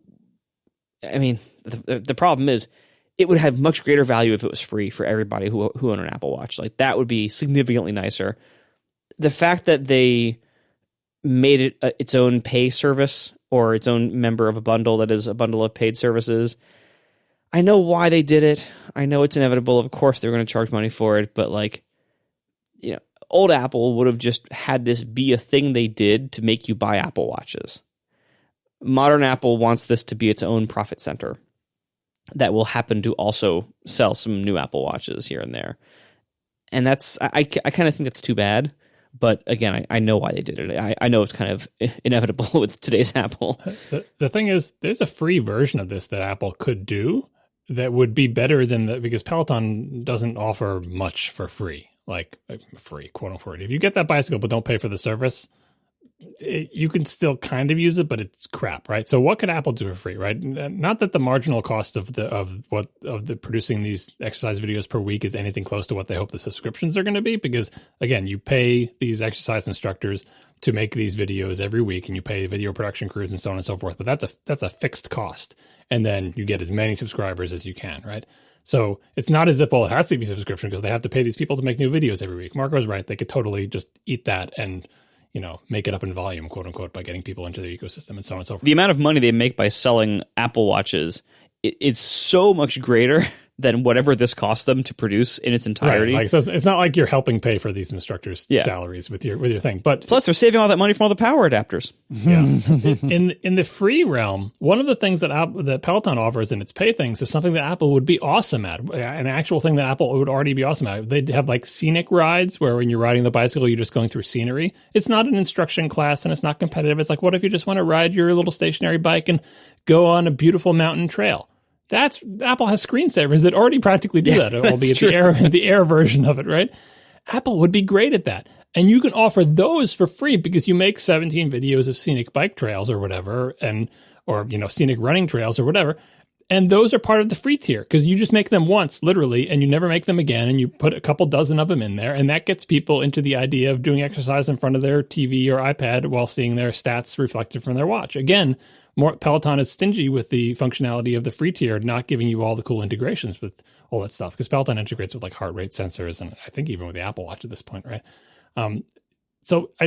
There is a way where Apple could have this. This is Fitness Plus, right? How about Fitness without the Plus? Everybody gets Fitness without the Plus, and it's like 5 videos of every type. 5 of each kind of the videos for cycling, dance, yoga, treadmill, just to give you a taste. But it's the same 5 videos, so you're going to get sick of them, right? And then 15 or 20 cool scenic videos for the same activity type things. And if you like that, sign up for Fitness Plus. And what do you get for that? Maybe you get better stats tracking, leaderboards, social, compete with friends, blah, blah, blah. And also every single week, new videos. So you don't get sick of watching the same videos over and over again. But no, we didn't get the free tier. We just got the pay one. I'm not steeped enough in the fitness world to know how competitive this is with other things like the Beachbody thing. What was the pricing? Was it in this ballpark, Casey? Yeah, it's more expensive. This is $80 a year. Beachbody on demand is $100 a year. Isn't Beachbody an MLM or something too? Yeah, that's what I said earlier. So if you don't do any of the MLM stuff, then you have to pay like full retail for it. Are you joking? Is it literally a multi-level marketing scheme? I think it literally is. I'm not 100%. I can't tell if you're just trying to make fun of Beachbody or like it is literally. No, I legitimately think that it is an MLM because, and I haven't like done the proper research, and I might be wrong about this, but it seems to me like they really encourage you to become a quote unquote coach. And then when you're a coach, then you get discounts on things. And then they want you to peddle their like special nutritious stuff. And then you get a pink Cadillac at the end. No, I get it. Okay. Yeah, exactly. Reference acknowledged. What was that, Mary Kay? Is that right? Yeah. You should put a link to multi-level marketing in the Wikipedia page in the show notes for people who don't know what this is. I had a friend whose mom had the pink Cadillac in high school. Goodness. But yeah, basically I believe it to be an MLM, but what's nice about it is Aaron like has completely and utterly ignored the MLM aspects and doesn't seem any worse for it. And again, like I think that the MLM side of Beachbody is really super gross, but if you take the videos for what they are as just, exercise videos, and admittedly, I don't have a lot to compare to, but it seems to me like they're pretty darn good. And as I've mentioned before, like I am not a particularly strong person and I am not, particularly cut or ripped or whatever the euphemism is these days. But I have certainly built muscle where I did not have muscle before. And that's been almost exclusively because of what I've done with these Beachbody workouts. So, when I say it's MLM, I legitimately believe it to be MLM. But maybe I'm wrong. Who knows? Yeah, well, you try out the fitness thing. You get the free 3 months. It's worth comparing, right? And because it is cheaper, right? It is cheaper, and that's only if I get a watch, though, John. You never know. You're going to get a watch. I know. You always do. I know. You already have a watch. What are you talking about? Well, yeah, but he only gets 3 months free with a new Apple Watch purchase. Oh, that's what yeah, okay. All right. Hey, man, I don't always get a watch. This would be the first time I did an annual watch. I did the Series 0, Series 3, Series 5. This would be the first annual watch. And real-time follow-up, it does indeed require an Apple Watch. I actually closed the page, but there's the FAQ at the bottom of the Apple Fitness Plus page, and it says you absolutely do need an Apple Watch for reasons. And that isn't that unreasonable, given the kind of integration that it has and everything. That's probably fine. Worst case scenario, it just won't go anywhere and we won't ever hear about it again. But I think this is probably going to be a success to some degree. I don't think it's going to take over the world. I don't think it's going to replace anybody's Peloton or their beach MLMs. But I do think it is probably going to help people in a maybe a more casual way, similar to what the Apple Watch always does. Like what the Apple Watch does and has always done is it brings fitness in at least a casual way to more people. That's like one of the greatest things the Apple Watch does, if not the greatest thing it does. It gets people more into fitness, even at a very casual level. Some more than that, but even at a very casual level, everyone starts caring about like hitting their stand goal, hitting their green ring or whatever. Like that's what the Apple Watch is really good at. This just takes it the next step forward. This is like, all right, if you want to go a little bit further into the world of moving at all, then this is the next step for you to start doing. And that's really great. It has the potential to really help a lot of people out, to really be very useful. It has a lot of potential for casual use. Like, as I said, like I'm never going to, go into like Peloton or anything because I have my own other thing that I do. But there are times when I would occasionally want to use something like this, and it'll help me out too because I only want it occasionally. So while I wouldn't be the target customer for some bigger, more established or more involved thing, this is something I might dip into sometimes. And if it comes with a bundle that we will eventually talk about that I'm already paying for, it's like, well, it's already there, so let me dip in on this Friday when I have no other workout and I want to do some rowing with some person guiding me. And there's also going to be so many people who hopefully do take advantage of that absolute beginner thing, who have never done this before and might be intimidated to do something that is either in person with a trainer somewhere or in a gym around a bunch of other people who, like, geez, before I ever went to a gym, I was so scared to ever go because I didn't want to be seen by all these other people who knew what they were doing and were more in shape than I was. It was a very self-conscious thing for me to ever go to a gym. This is the kind of thing where like you can just do this with the stuff you already have anyway from Apple, in the privacy of your own home, and because it isn't even live. You don't even feel self-conscious because nobody's watching you. So there's a lot of value to that. And Apple didn't invent this, but if they're going to do a pretty good job that's going to be easily available to lots of people, there's a lot of value to that. So I think ultimately this will either go nowhere, which would be a shame, or it will go somewhere, which will be pretty good. It is kind of annoying that they made it a subscription and it's part of the services revenue and all that stuff, but you take the good with the bad, I guess. Yeah, I think that's a really good summary, and I think a pretty good place to leave it. But before we do real-time follow-up, reading from Wikipedia, Beachbody LLC is a privately held American multi-level marketing company. There you go. That solves that. Yeah. So, all right, let's talk about Apple One. We had heard rumors of this. I think it was leaked in the Apple Music app for Android or something like that. But yeah, it was in our show notes, so we never got to it. Sorry, but yeah, this was the name was leaked a while ago. One is the bundliest number. My favorite thing about Apple One is that there's 3 plans. Yeah, that is a good point. So Apple One is their bundle. There are 3 plans. There's individual, family, and Premier.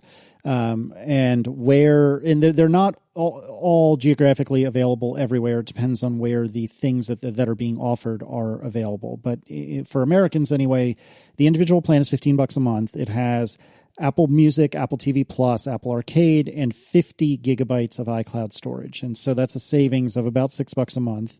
The family plan means you can share with up to 5 other people. We're not sure if you have to cohabitate or not. I would assume not, but I'm not sure about that. But anyways, that's $20 a month, 200 gigabytes of iCloud storage, and it saves you $8 a month. It has the same Music, TV Plus, Arcade, and iCloud.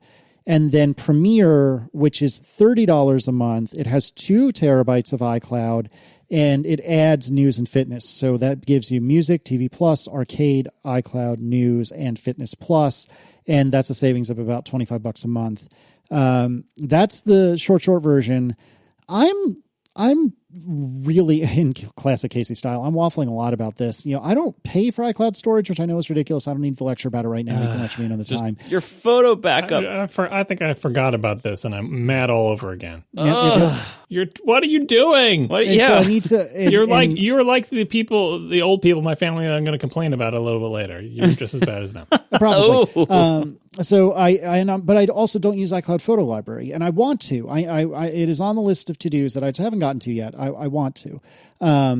But anyways, I don't use Apple Music.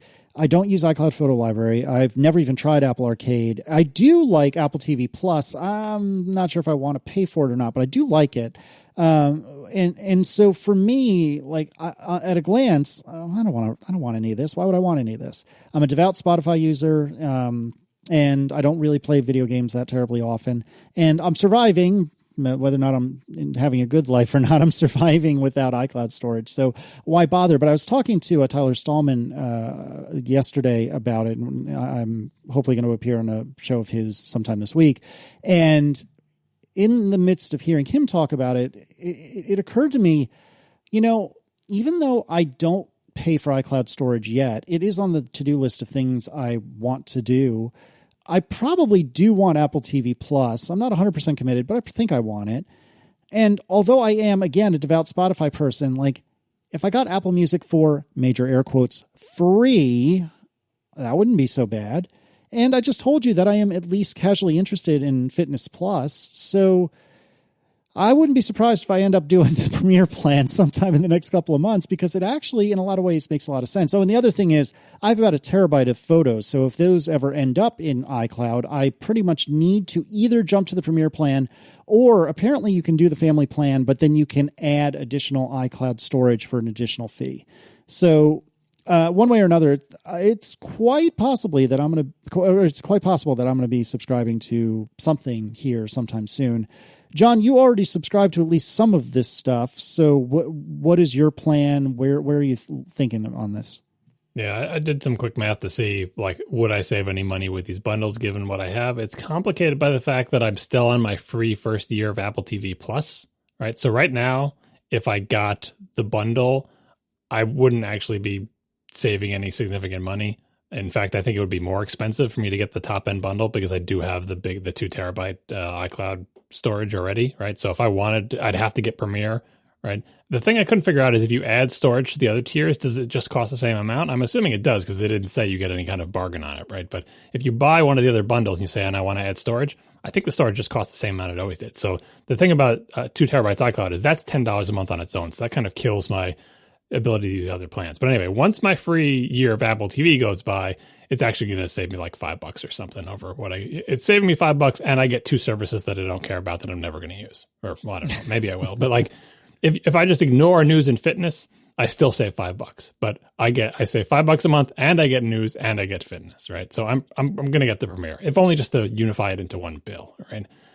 But all these offerings really frustrate me from the perspective of, like, how can Apple best solve problems that it has with its customer base, as opposed to how can Apple make an attractive service bundle, or how can Apple make more revenue for services, or how can Apple get, all the reasons they're doing this that make sense, right? But the one that really burns me is, like, Apple has a problem with its customers where, like, they have problems with their lives and their digital devices related to their unwillingness to pay a monthly fee for anything, right? That's a real thing that happens. Casey is a perfect example. People don't want to pay for more iCloud storage, so they don't have enough iCloud storage to store all their photos, and then their phone goes in a lake and they lose their photos.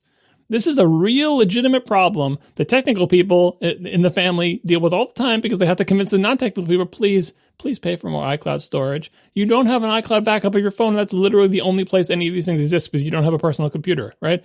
Which is fine and everything, but Apple's customers are losing important data like photos and video because nobody wants to pay for storage. And if Apple One was focused on solving problems Apple's customers have, it would be all about backing up more stuff in the cloud, whether that be like iTunes Match, which is not even on this radar because no one even knows what that is except for really old people like me who still pay for it. Hey, that's me. Yeah. Getting people's music into the cloud for them, or, Apple Music is a different thing because you're paying for access to the world's library. Let's just start with, like, people have music from, like, their iPods or, like, illegally downloaded MP3s or whatever. Getting that music into the cloud and getting their photos into the cloud and getting them iCloud backups of all their devices so that when they inevitably destroy them, they don't lose their data. And none of these plans help with that at all, because Apple's not interested in solving that problem. In fact, the insulting 50 gigabytes of iCloud storage that comes with individual is ridiculous. Like, that's not enough for anything. And then the family goes up to 200 gigabytes. What kind of families iCloud backups of their devices alone fit into 200 gigabytes? It's totally ridiculous. I guess they just never take any photos or video, right? Even just the backups of their apps, if they fill all their phones, And then the 2 terabyte plan only coming with Premiere. 2 terabyte is fine. And by the way, Gruber confirms on his website, he says, I am reliably informed that you're able to purchase an additional 2 terabytes on top of the 2 terabytes that you get with Premiere. So if you get Premiere and you want to pay, I'm assuming $10 more a month, you can get a total of 4 terabytes, which breaks through the previous ceiling of 2 terabytes, which is important if you have a ton of photos. But anyway, I wish there were some kind of plan that looked like a bargain to somebody who is thus far refusing to pay for iCloud storage. They gave you enough iCloud storage to be useful. The individual plan looks like a bargain if you're already sold on Apple Music, Apple TV Plus, Apple Arcade. But then you get no iCloud storage, right? And if someone is already sold on those 3 services, they're probably not the type of person, like weirdly Casey, who will pay for all sorts of things but won't pay for iCloud storage. There is no plan that's like, I don't want to pay for storage. If you could say, I don't want to pay $5 a month in storage. It's like, well, if you pay $8 a month in storage, you get enough storage to solve your storage problems and access to the world's music. I mean, it doesn't work out because Apple Music they have to pay a bunch of people for, or maybe Apple Arcade, like some kind of plan that would get more people to pay for cloud storage. And none of these plans do that. And in fact, these plans make it much, much more difficult for people to pay for storage. They almost encourage you to be stingy with the storage and just get these wonderful services and not worry about storing anything. Well, I'm sorry, my photos aren't stored on Apple TV or Apple Arcade or Apple Music. My photos are either stored on my phone or in iCloud. And if I have 50 gigabytes of iCloud storage, it's not going to work, Apple. So this kind of pisses me off for that reason. Like, the bundles are great for what they offer, but that problem, like, Apple had a chance to solve it by finally having something that they can entice people to get over that hump of paying, because look at what a deal it is. People love bundles, sales, look how much I can save. The more you buy, the more you save. My God, I don't understand the iCloud sizes. It's like putting USB 1.0 on a computer. Isn't it more expensive to give people 50 gigabytes of storage? Isn't that like under the allocation size of whatever cloud storage thing you're using to chunk up people? It's like, I don't know. This is weird, and people don't care about this, but there is a customer problem that Apple has that they could have solved with this bundle, and they didn't. Instead, they just basically did a more convenient way for people like me to pay for services and maybe get a little, get the rich people who are paying for all these services anyway to get Apple Fitness Plus and maybe get on board there. I don't think it's going to help News Plus because it's like, whatever. Yeah, I'm going to get News Plus, but I'm still never going to look at it. Sorry, Apple. Yeah, I mean, where this is, strategically useful for Apple is that it kind of helps prop up the less popular, or I wouldn't even go so far as to say failing. I think it might be too early to call anything failing, but certainly like the weaker offerings. So for me, like we are a 2 terabyte family here. Like the iCloud storage, like we have multiple people doing iCloud backups with large photo libraries. So, we had to jump to the 2 terabyte plan a couple of years back. And so if you're already doing the 2 terabyte plan, and if you have Apple Music for the family, you're already at $25 a month in individual plans. Premiere is $30. And so to match that, you basically need to want Arcade or News or TV Plus or Fitness. And if you want any of those things, it makes sense to buy the Premium bundle then. And I think a lot of people will do that. I think that's going to be fairly common. Certainly not the majority of iPhone owners, much to Apple's chagrin. I think you're right, John, that so many people who buy iPhones have no interest in paying Apple a subscription per month for anything. And they resent it. They resent the fact they just bought this incredibly expensive phone. It's like, I can't even back it up, what you tell me I'm supposed to do for some reason. Now I have to pay Apple more money. I just paid them the $1,000 for this phone. No way I'm giving them another cent. Right. And they will gladly accept the incredibly, poor user experience of having to constantly fight for iCloud storage because they're on the free, whatever it is, 10 megabyte plan. They're constantly battling that. It's a terrible user experience, and they don't have photo backups, as you mentioned. But they wouldn't pay any subscription at any price. The only way to improve their experience is to improve the free offering, which I think is very unlikely to happen. So, unfortunately, Apple's not going to get those people in any way that Apple would stomach. What these plans do is for people who are already willing to pay Apple subscription fees, this makes a more compelling bundle, and it helps Apple prop up all of their other smaller unpopular services. So for instance, as we head into the time period in which Apple TV Plus is going to start expiring for everybody, the free year they got from buying last year's phones is going to expire. There's going to be a lot of people questioning whether they want to keep Apple TV Plus. Hi. Now, if you have a bundle where you're going to buy music and iCloud storage anyway, and it's only a few extra dollars to get TV Plus and arcade and news and fitness, a lot of people are probably going to choose that option. And that'll help keep TV Plus going. It'll help keep News Plus going, which, let's be honest, is probably not doing great. And it'll probably help arcade, which, again, I kind of blew by it last week, but I don't think arcade is doing that well. I could be wrong. I don't think they've ever actually said anything, but I never hear from anybody about a new game they played on Apple Arcade. I never hear anybody talking about any of those games, which leads me to believe that not a lot of people are giving it a lot of attention. And so I don't think Apple Arcade is doing great. But if it's part of a big bundle like this, look, Amazon Prime TV as a streaming service largely sucks and has largely always sucked. There's not a lot of good stuff on Amazon Prime TV streaming. But the reason why it's so popular by user base is because Amazon Prime is a compelling overall option, mostly for the free shipping and stuff, that it has a lot of people in it anyway. That's the whole value of a bundle. That is like the strategic power of bundling, that you can take something that you're going to sell a bunch of anyway and stick a bunch of other crap onto it that will therefore get huge audiences and user bases, even if they aren't very good. And so that's one of the reasons why it was important for Apple to do a bundle, because they're trying to launch a whole bunch of different services, and some of them are working and some of them are kind of eh.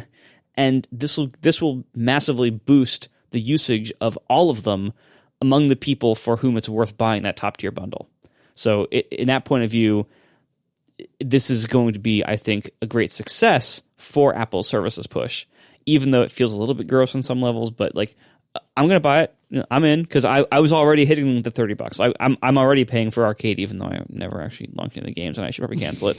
And I'm already paying for. I guess I will start paying for TV Plus next month, even though I've only watched like 2 TV Plus shows, but I still like them. So this is a good time for this, and I think it'll do well, and it will help prop up all these other services and give Apple an easy platform with which to launch future services.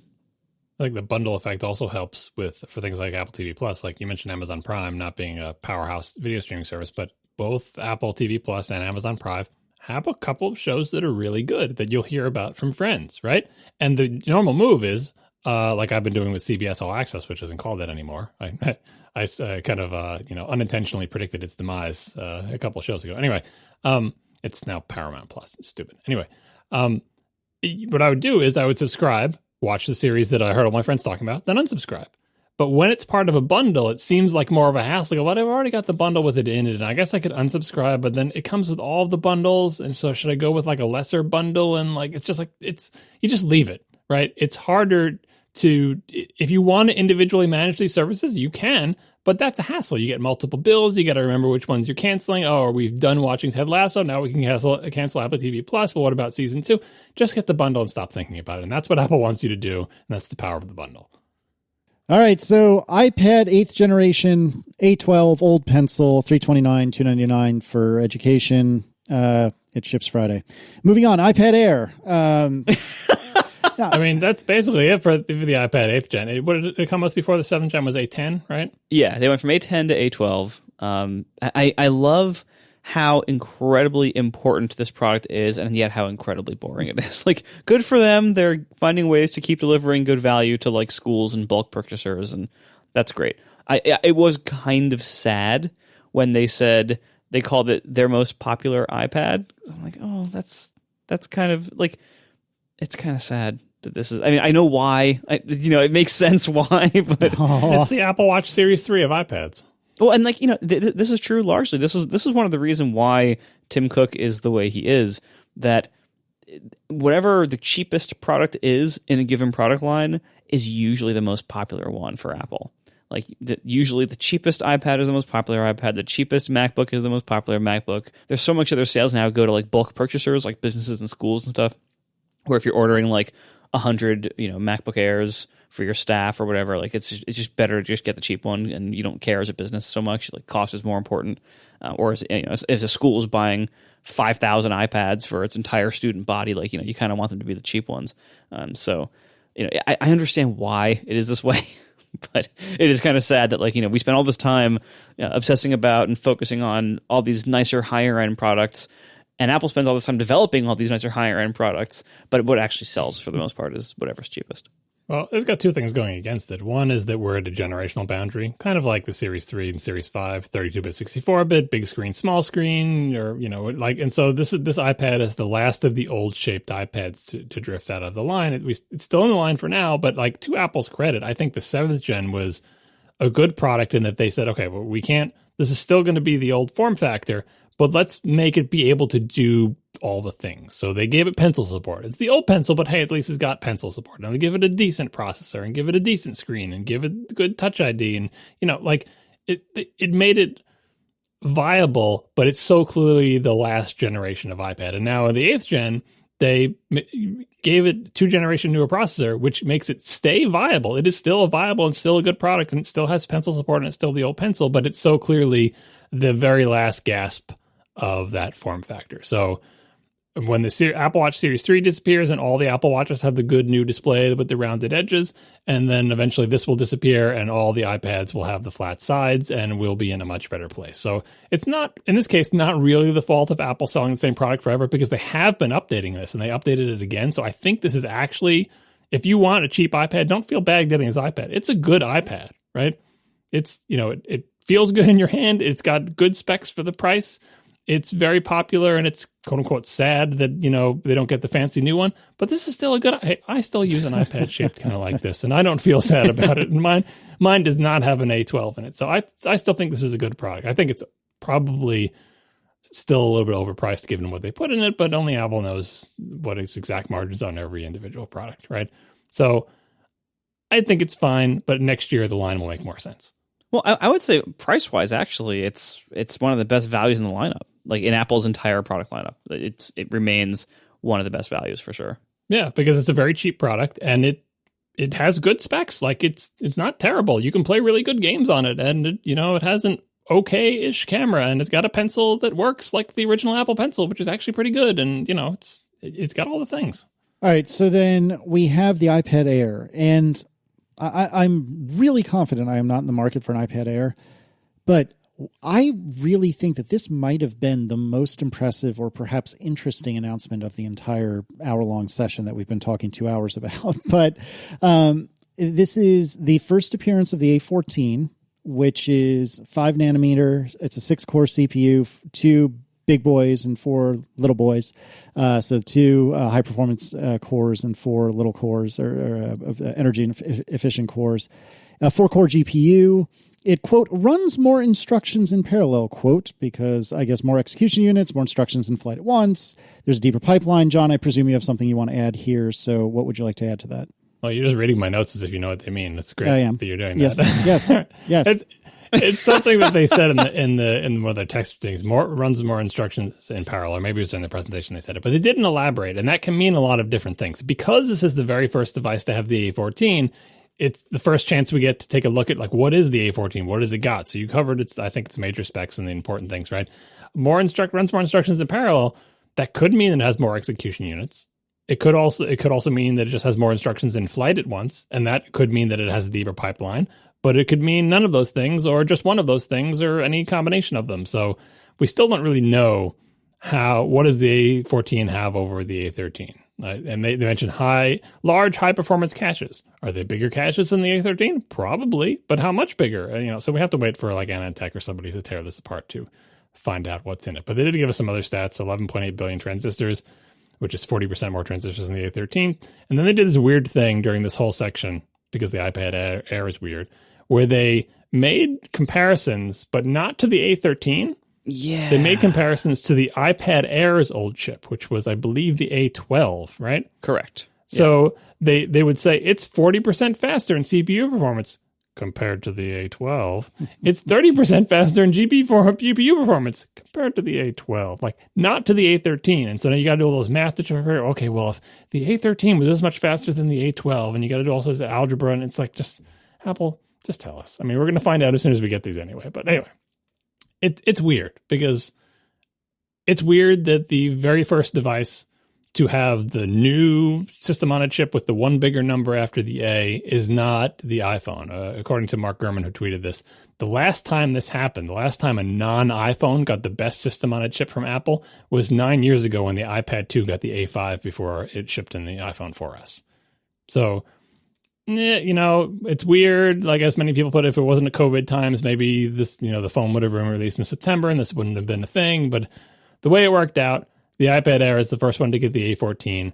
The A14 looks better than the A13. It's way better than the A12, but nothing about it stands out enough for us to know. Apple typically did not throw a bunch of benchmarks up on the screen, so I guess we'll have to wait for these to ship to find out what does this really do? What is it clocked at? How much RAM does it have? How does it compare to the A13? So on and so forth. But here you go. Your A14 debut product, the middle of the range iPad. Yeah, it's kind of, certainly there's a large question mark of like, why haven't the iPad Pros been meaningfully updated in so long when now this comes out and is the best iPad by a lot of measures? Well, I mean, that's the thing. People saying, oh, well, the iPad quote unquote Pro, that thing has an A12 in it. It doesn't even have an A13, and this supposed mid-range one has a 14. 14 is bigger than 12. In fact, it's too bigger than 12. That's terrible. This is the new best iPad, but those little letters they stick on the end really do mean something. The A12Z has 8 cores, not 6, and an 8-core GPU, not a 4-core. So it would not surprise me, and I believe it's probably going to be the case, that the A12Z stomps all over this particular A14 in any spec that you could care to do a spec test for, because it's, maybe not single core, but everything else, multi-core and anything having to do with GPU. The GPU is literally twice as big. Now, it's not the same GPU, and they aren't the same cores, so it might be closer than you think, but I feel like the iPad Pro, especially with its all 8 of its GPU cores enabled, is still fairly comfortably at the top of the line. The real question is, why didn't they just wait to update the iPad Pros and put A14X or Z or Q or P or whatever the hell they're going to be in that one? And I mean, the answer to that makes a lot of sense to me is they're about to ship, Apple hopes, a lot of A14 chips in iPhones. What is their manufacturing capacity for A14 derived things on this new 5-nanometer process? There's maybe not enough to support the A14 series, something derived from A14 on a 5-nanometer process. They may not have had enough manufacturing capacity for it to ship in all their upcoming Macs, in all their upcoming iPads, and all their upcoming iPhones. Now, granted, those 3 things I listed, the iPhone is the big piece of the pie, and then the Mac and the iPad are little tiny things off in the corner. So maybe it's not as big a factor as I think, but if you don't have enough to go around, and you got to skimp somewhere, and this is the big year the Mac is making the transition, maybe you skimp on the top-end iPads. I don't know. I mean, even that makes a little sense to me because they probably sell so many more of the $329 iPads than they do of the iPad Pros, but for whatever reason, the iPad Pro is off cycle, but that doesn't mean the iPad Air is now suddenly the best or the fastest iPad. It's not. It's a really good one and really interesting, and the iPad Pro will have to be updated eventually. But for now, this middle-of-the-range iPad is more like just below high-end iPad. Yeah, and in other ways, it looks awesome. Like, this iPad Air, it looks fantastic. The only weird thing about it is what it means for the iPad Pro, but the actual iPad Air as a product looks pretty great. I mean, you could argue it's better than the iPad Pro in many ways. I think one of the only shortcomings I see about it is the speaker system isn't as nice as the Pro speaker system. But for other things about it, and of course no Face ID, but to some people that's actually a feature. And no ProMotion. Oh, it's only 60 hertz, I believe. No ProMotion. It's only 500 nits instead of 600 nits. The screen resolution is slightly lower. The USB-C interface only transfers at 5 gigabits, not 10 gigabits. Well, that's right. There are a bunch of things that you probably don't care about. Oh, the camera's on the back. It doesn't have the LiDAR sensor. It doesn't have the multiple cameras or whatever. But this is a really good mid-range iPad that's pressing up against the high end. And if you don't care about all those things that I just listed, you can save a lot of money and get this thing in colors, and it's a great product. The Face ID kind of surprises me because, of all the places to cut cost, like you can take out Face ID, but then you have to put the Touch ID thing in. And how much are you really saving? I'm sure Face ID is more expensive than that touch sensor, right? But it seems kind of weird to me that was where they chose to save cost on this particular product, to take out the Face ID, because I don't know.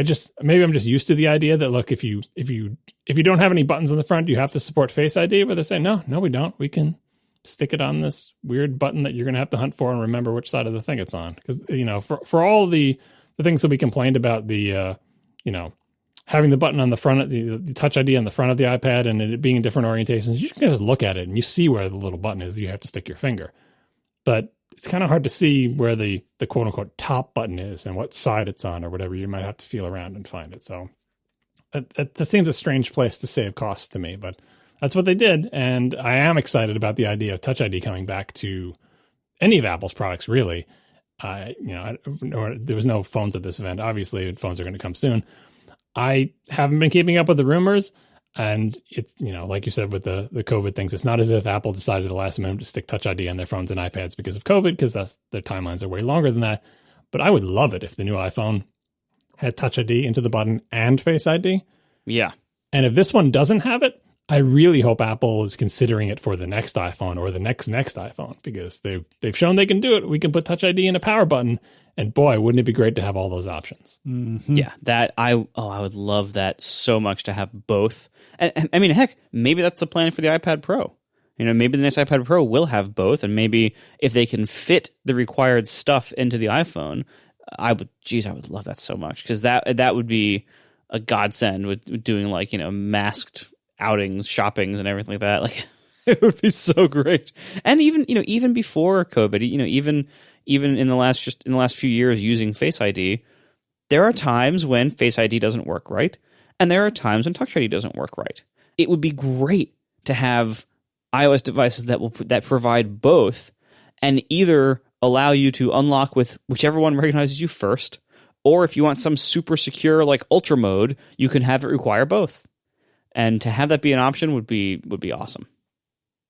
Does either one of you have any idea why the screen resolution is lower? Here's the numbers. It's 2360 by 1649. And the iPad Pro of a similar size is 2388 by 1668. The iPad Air screen size is quoted as 10.9 inches. Right, instead of 11. So it's got to be just like slightly smaller of a screen. That's it. It's just the same DPI, and they just shaved pixels off the edge. I guess all the apps scale now, so it's not an issue anymore for iPad OS apps and stuff. Yeah. Yeah, it's weird. I mean, I guess it's based on whatever panels they could get in the right quantity with the right attributes, because the panel it's True Tone P3 anti-reflective coating. Like, you should go to Apple. We'll put a link in the show notes to Apple's product configurator. When you go down the list of comparing the features, you'll be surprised how many things the Pro has that the Air doesn't, and you may also be surprised by how little you care about those things, right? Like, lots of areas, there are specs that are missing. There's features, like I said, there's no LiDAR, there's no second camera in the back. There's just, there's no portrait mode, Animoji or Memoji, because there's no Face ID sensors in the front, so it can't do that depth stuff. Like, the 2 speakers instead of the 4. There are tons of things that are lesser about this than the Pro, including, I still think, even the A14, in terms of raw horsepower when you're using all of it.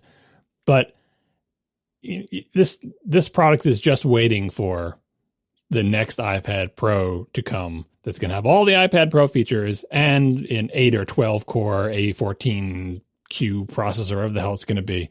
That's just going to be a monster, right? Plus all the ARM Macs, and we don't know what they're going to have in them. So this is a preview of things to come, and a great deal on a flat-sided iPad that uses the new Pencil. If you don't care about all that stuff that I just listed for the Pro, if you can't tell the difference between 500 and 600 nits of brightness, get this one. It'll be great. Like, I even, I'm perpetually, somewhat in the market for a new iPad since mine is so old, and I was thinking about, do I care about any of the Pro features? Maybe I should get this one because I kind of like the idea of Touch ID, but I think I'm just going to wait. But that's just me personally. But if you are in the market for an iPad and any of the attributes of the flat-sided ones appeal to you, this is a great time to buy the Air, because never will it be this high in the lineup in terms of performance and price and all that other stuff. We didn't mention this also comes in colors. and not just like 2 or 3. It comes in rose gold, green, blue, silver, and gray. Yeah, good for them on that. It's about time. Agreed. And especially since on this one, this is another thing I don't like about the flat-sided iPads. And seeing Touch ID on the power button made this make a little bit more sense to me. The flat-sided iPads all have these sandwich cases that just put a flat thing on the back and a flat thing on the front, but nothing on the sides. I don't care about the naked sides. What I care about is the sort of, the edges of the Oreo cookie sticking off on the edge, like sharp edges, right? Because you've got the little flangy edges of the case and then the smooth metal of the sides. From the edges, I don't like that sandwich feeling. I don't like sharp top and bottom edges and metal middle. I'd rather have it be curved and nice, right? Obviously, they couldn't cover one side because you stick the pencil there, right? But they could have covered all the other sides. But now you got another place where you can't really put too much case because, you could shove your finger down into a little Touch ID belly button to get to it. But it's a lot easier to use Touch ID when it's just on the naked metal sticking out. Like we all had the phones with the Touch ID in the front of it. If you ever tried to use a case that surrounded the Touch ID button, it became this linty little belly button that you had to shove your finger down into to get it to the Touch ID sensor. And that was more awkward. These sort of, I was going to say intangible, but it's the opposite. They're literally tangible. These tangible feelings of using a device, how does it feel in your hands, is, I feel like, profoundly influenced by the shape of the device and the shape of the case. And these flat-sided iPads, while they look awesome and are great for attaching accessories and working as little portable computers, I think the sandwich case design makes them less pleasant to hold in your hand if you're still using it like an old school iPad user and not as like a floppy laptop. I don't know. All told, though, the iPad Air is super, super impressive. And if you're even remotely in the market for an iPad, I would really take a strong, close look at this. They have all the neat colors. They have, the nice, I like the flat sides personally. They work with all the accessories, the cool keyboard with the magic, I don't forget the names of the magic keyboard with the cool hinge thingy and all the other cases, like all that stuff works with this. It's all USB-C. It looks kind of sad when you see that one single camera poking out of that huge camera hole in Apple's accessories, but they all fit. They all do fit. So to Apple's credit, it's not, you can buy these accessories and use them with the iPad Air or the iPad Pros, and presumably for a while to come if they continue to make iPads in this shape. Yeah. So I thought it looked really, really good. So overall, I think outside of the ever forward march towards services revenue, I thought the presentation was pretty darn good, and nothing was earth shattering to me, although the iPad Air does look really good. But all told, I think it was a pretty good presentation, and I'm satisfied with it.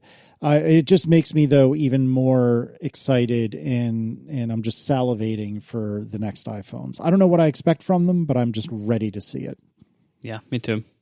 Yeah, I thought those were all good products. Like, there's nits to be picked with all of them, but this is exactly what I want to see from updates. Make all your things better in the ways that I expect you to make them better with one or two cool things. They did it. Good job. Thanks to our sponsors this week, Squarespace, Stripe, and Doordeck. And thank you to our members who support us directly. You can do that yourself at atp.fm/join if you'd like. And we will talk to you next week. Now the show is over. They didn't even mean to begin, 'cause it was accidental. Oh, it was accidental. John didn't do any research. Marco and Casey wouldn't let him, 'cause it was accidental. Oh, it was accidental. And you can find the show notes at atp.fm. And if you're into Twitter, you can follow them at CASEYLISS. So that's Casey Liss, MARCOARMENT, Marco Arment, SIRAC, USA Syracuse. It's accidental. They didn't mean to. Accidental. Tech podcast so long. Oh, there's one more thing, Marco. iOS 14 is shipping tomorrow, which is actually today. Surprise! God, what a move! What a cap to the summer. Let's not focus on this for too much because I feel like we've been in a pretty good mood all night. I don't want to ruin it. Yeah. I don't think this is definitely necessarily a bad mood thing. So here's the thing. Regular users of Apple's products don't know or care anything about this. Like, it's just a developer concern. It's a developer relations concern that developers expect to have the final release of the OS before it ships so they can get their stuff ready for it, right? And there's usually a couple of days lead time up to a couple of weeks or, a week or whatever. Like, we'll put a link in the show notes to Will Haynes has on his website a graph of how long we usually have for the GMs, right? It shows a bunch of different color-coded things, and at the end of each line graph is a little dark gray bar that shows how long the GM was out for. And this is a new record of like less than 24 hours, basically, right? Which is not ideal for developers. Users don't care, but it may impact them if they, get iOS 14 and one of their favorite apps doesn't work because that developer expected to be able to ship on day one, but it turns out they couldn't, and it turns out their current version doesn't work with iOS 14. It's just it's not corporate relationship managers. This is just developer relations. Just Apple either doesn't know that what a scramble is going to put developers in, or Apple thinks, it's a scramble, but we had to do it and we feel bad about it, but it'll all be over shortly. And it's not the end of the world, but it's just another fumble in Apple's recent history of not great developer relations. And the tea leaf reading among the people who are developer adjacent and care about this is like, well, why Apple? Why would you do this? Why not just like ship everything like 2 days later or 3 days later? Like, what's the big rush, right? Because developers don't expect to have months of time with the final release, but they expect a few days, maybe a week or whatever. Less than 24 hours seems extreme. And we understand why they hold back the GM, because you could look at the GM and find out all these features that we just talked about that were previously secret, right? But you can do the announcement, give developers the GM, and then say everything ships in 2 days, and then the developers get 2 extra days. So this is just a silly, unforced error amongst much larger developer relations issues. It just, it came at a bad time for them. Kind of like the Hey controversy happening right before WWDC. Something like this happening when developers are already kind of cranky at Apple is not great, but this too will pass fairly quickly in. And this is not unlike all the other things we talk about, this is not a systemic problem where Apple's constantly releasing GMs 24 hours at a time. This is literally the first time this has ever happened with iOS. So live and learn. Hopefully Apple will. Yeah. And honestly, people expect me to rail against this a lot. And yeah, you know what? It does suck, but I will take this over iOS 13's release any day. As long as iOS 14 works better than 13, we'll all live with it, even developers. iOS 13's release was so horrendous in so many other ways, not least of which because it was buggy, but also because it was so buggy it broke our apps in weird ways. Like, there were actually like weird behaviors in our apps in common things like navigation bars that shipped at iOS 13.0, and I think 13.1 even broke more things. Like, it's easy to forget. It's it's like when you forget how much labor hurts, so you have a second kid. Like, it's so easy for us to block out how bad iOS 13's launch was last year. It was so rough in so many ways. Ladies, you can email Marco for comparing iOS 13 development to child labor. Yeah, this is a massive improvement over last year. Admittedly, this is, again, it's like making the path smoother in hell, but still, this is a huge improvement from last year. So while it was ill-conceived timing by Apple, I don't think they mean to be jerks with this stuff. I think they just don't think about it. I think they aren't concerned, or at least the people who are concerned don't have the power to override the hardware schedule. So I think they are oblivious to how much work they cause for us unnecessarily and on short notice.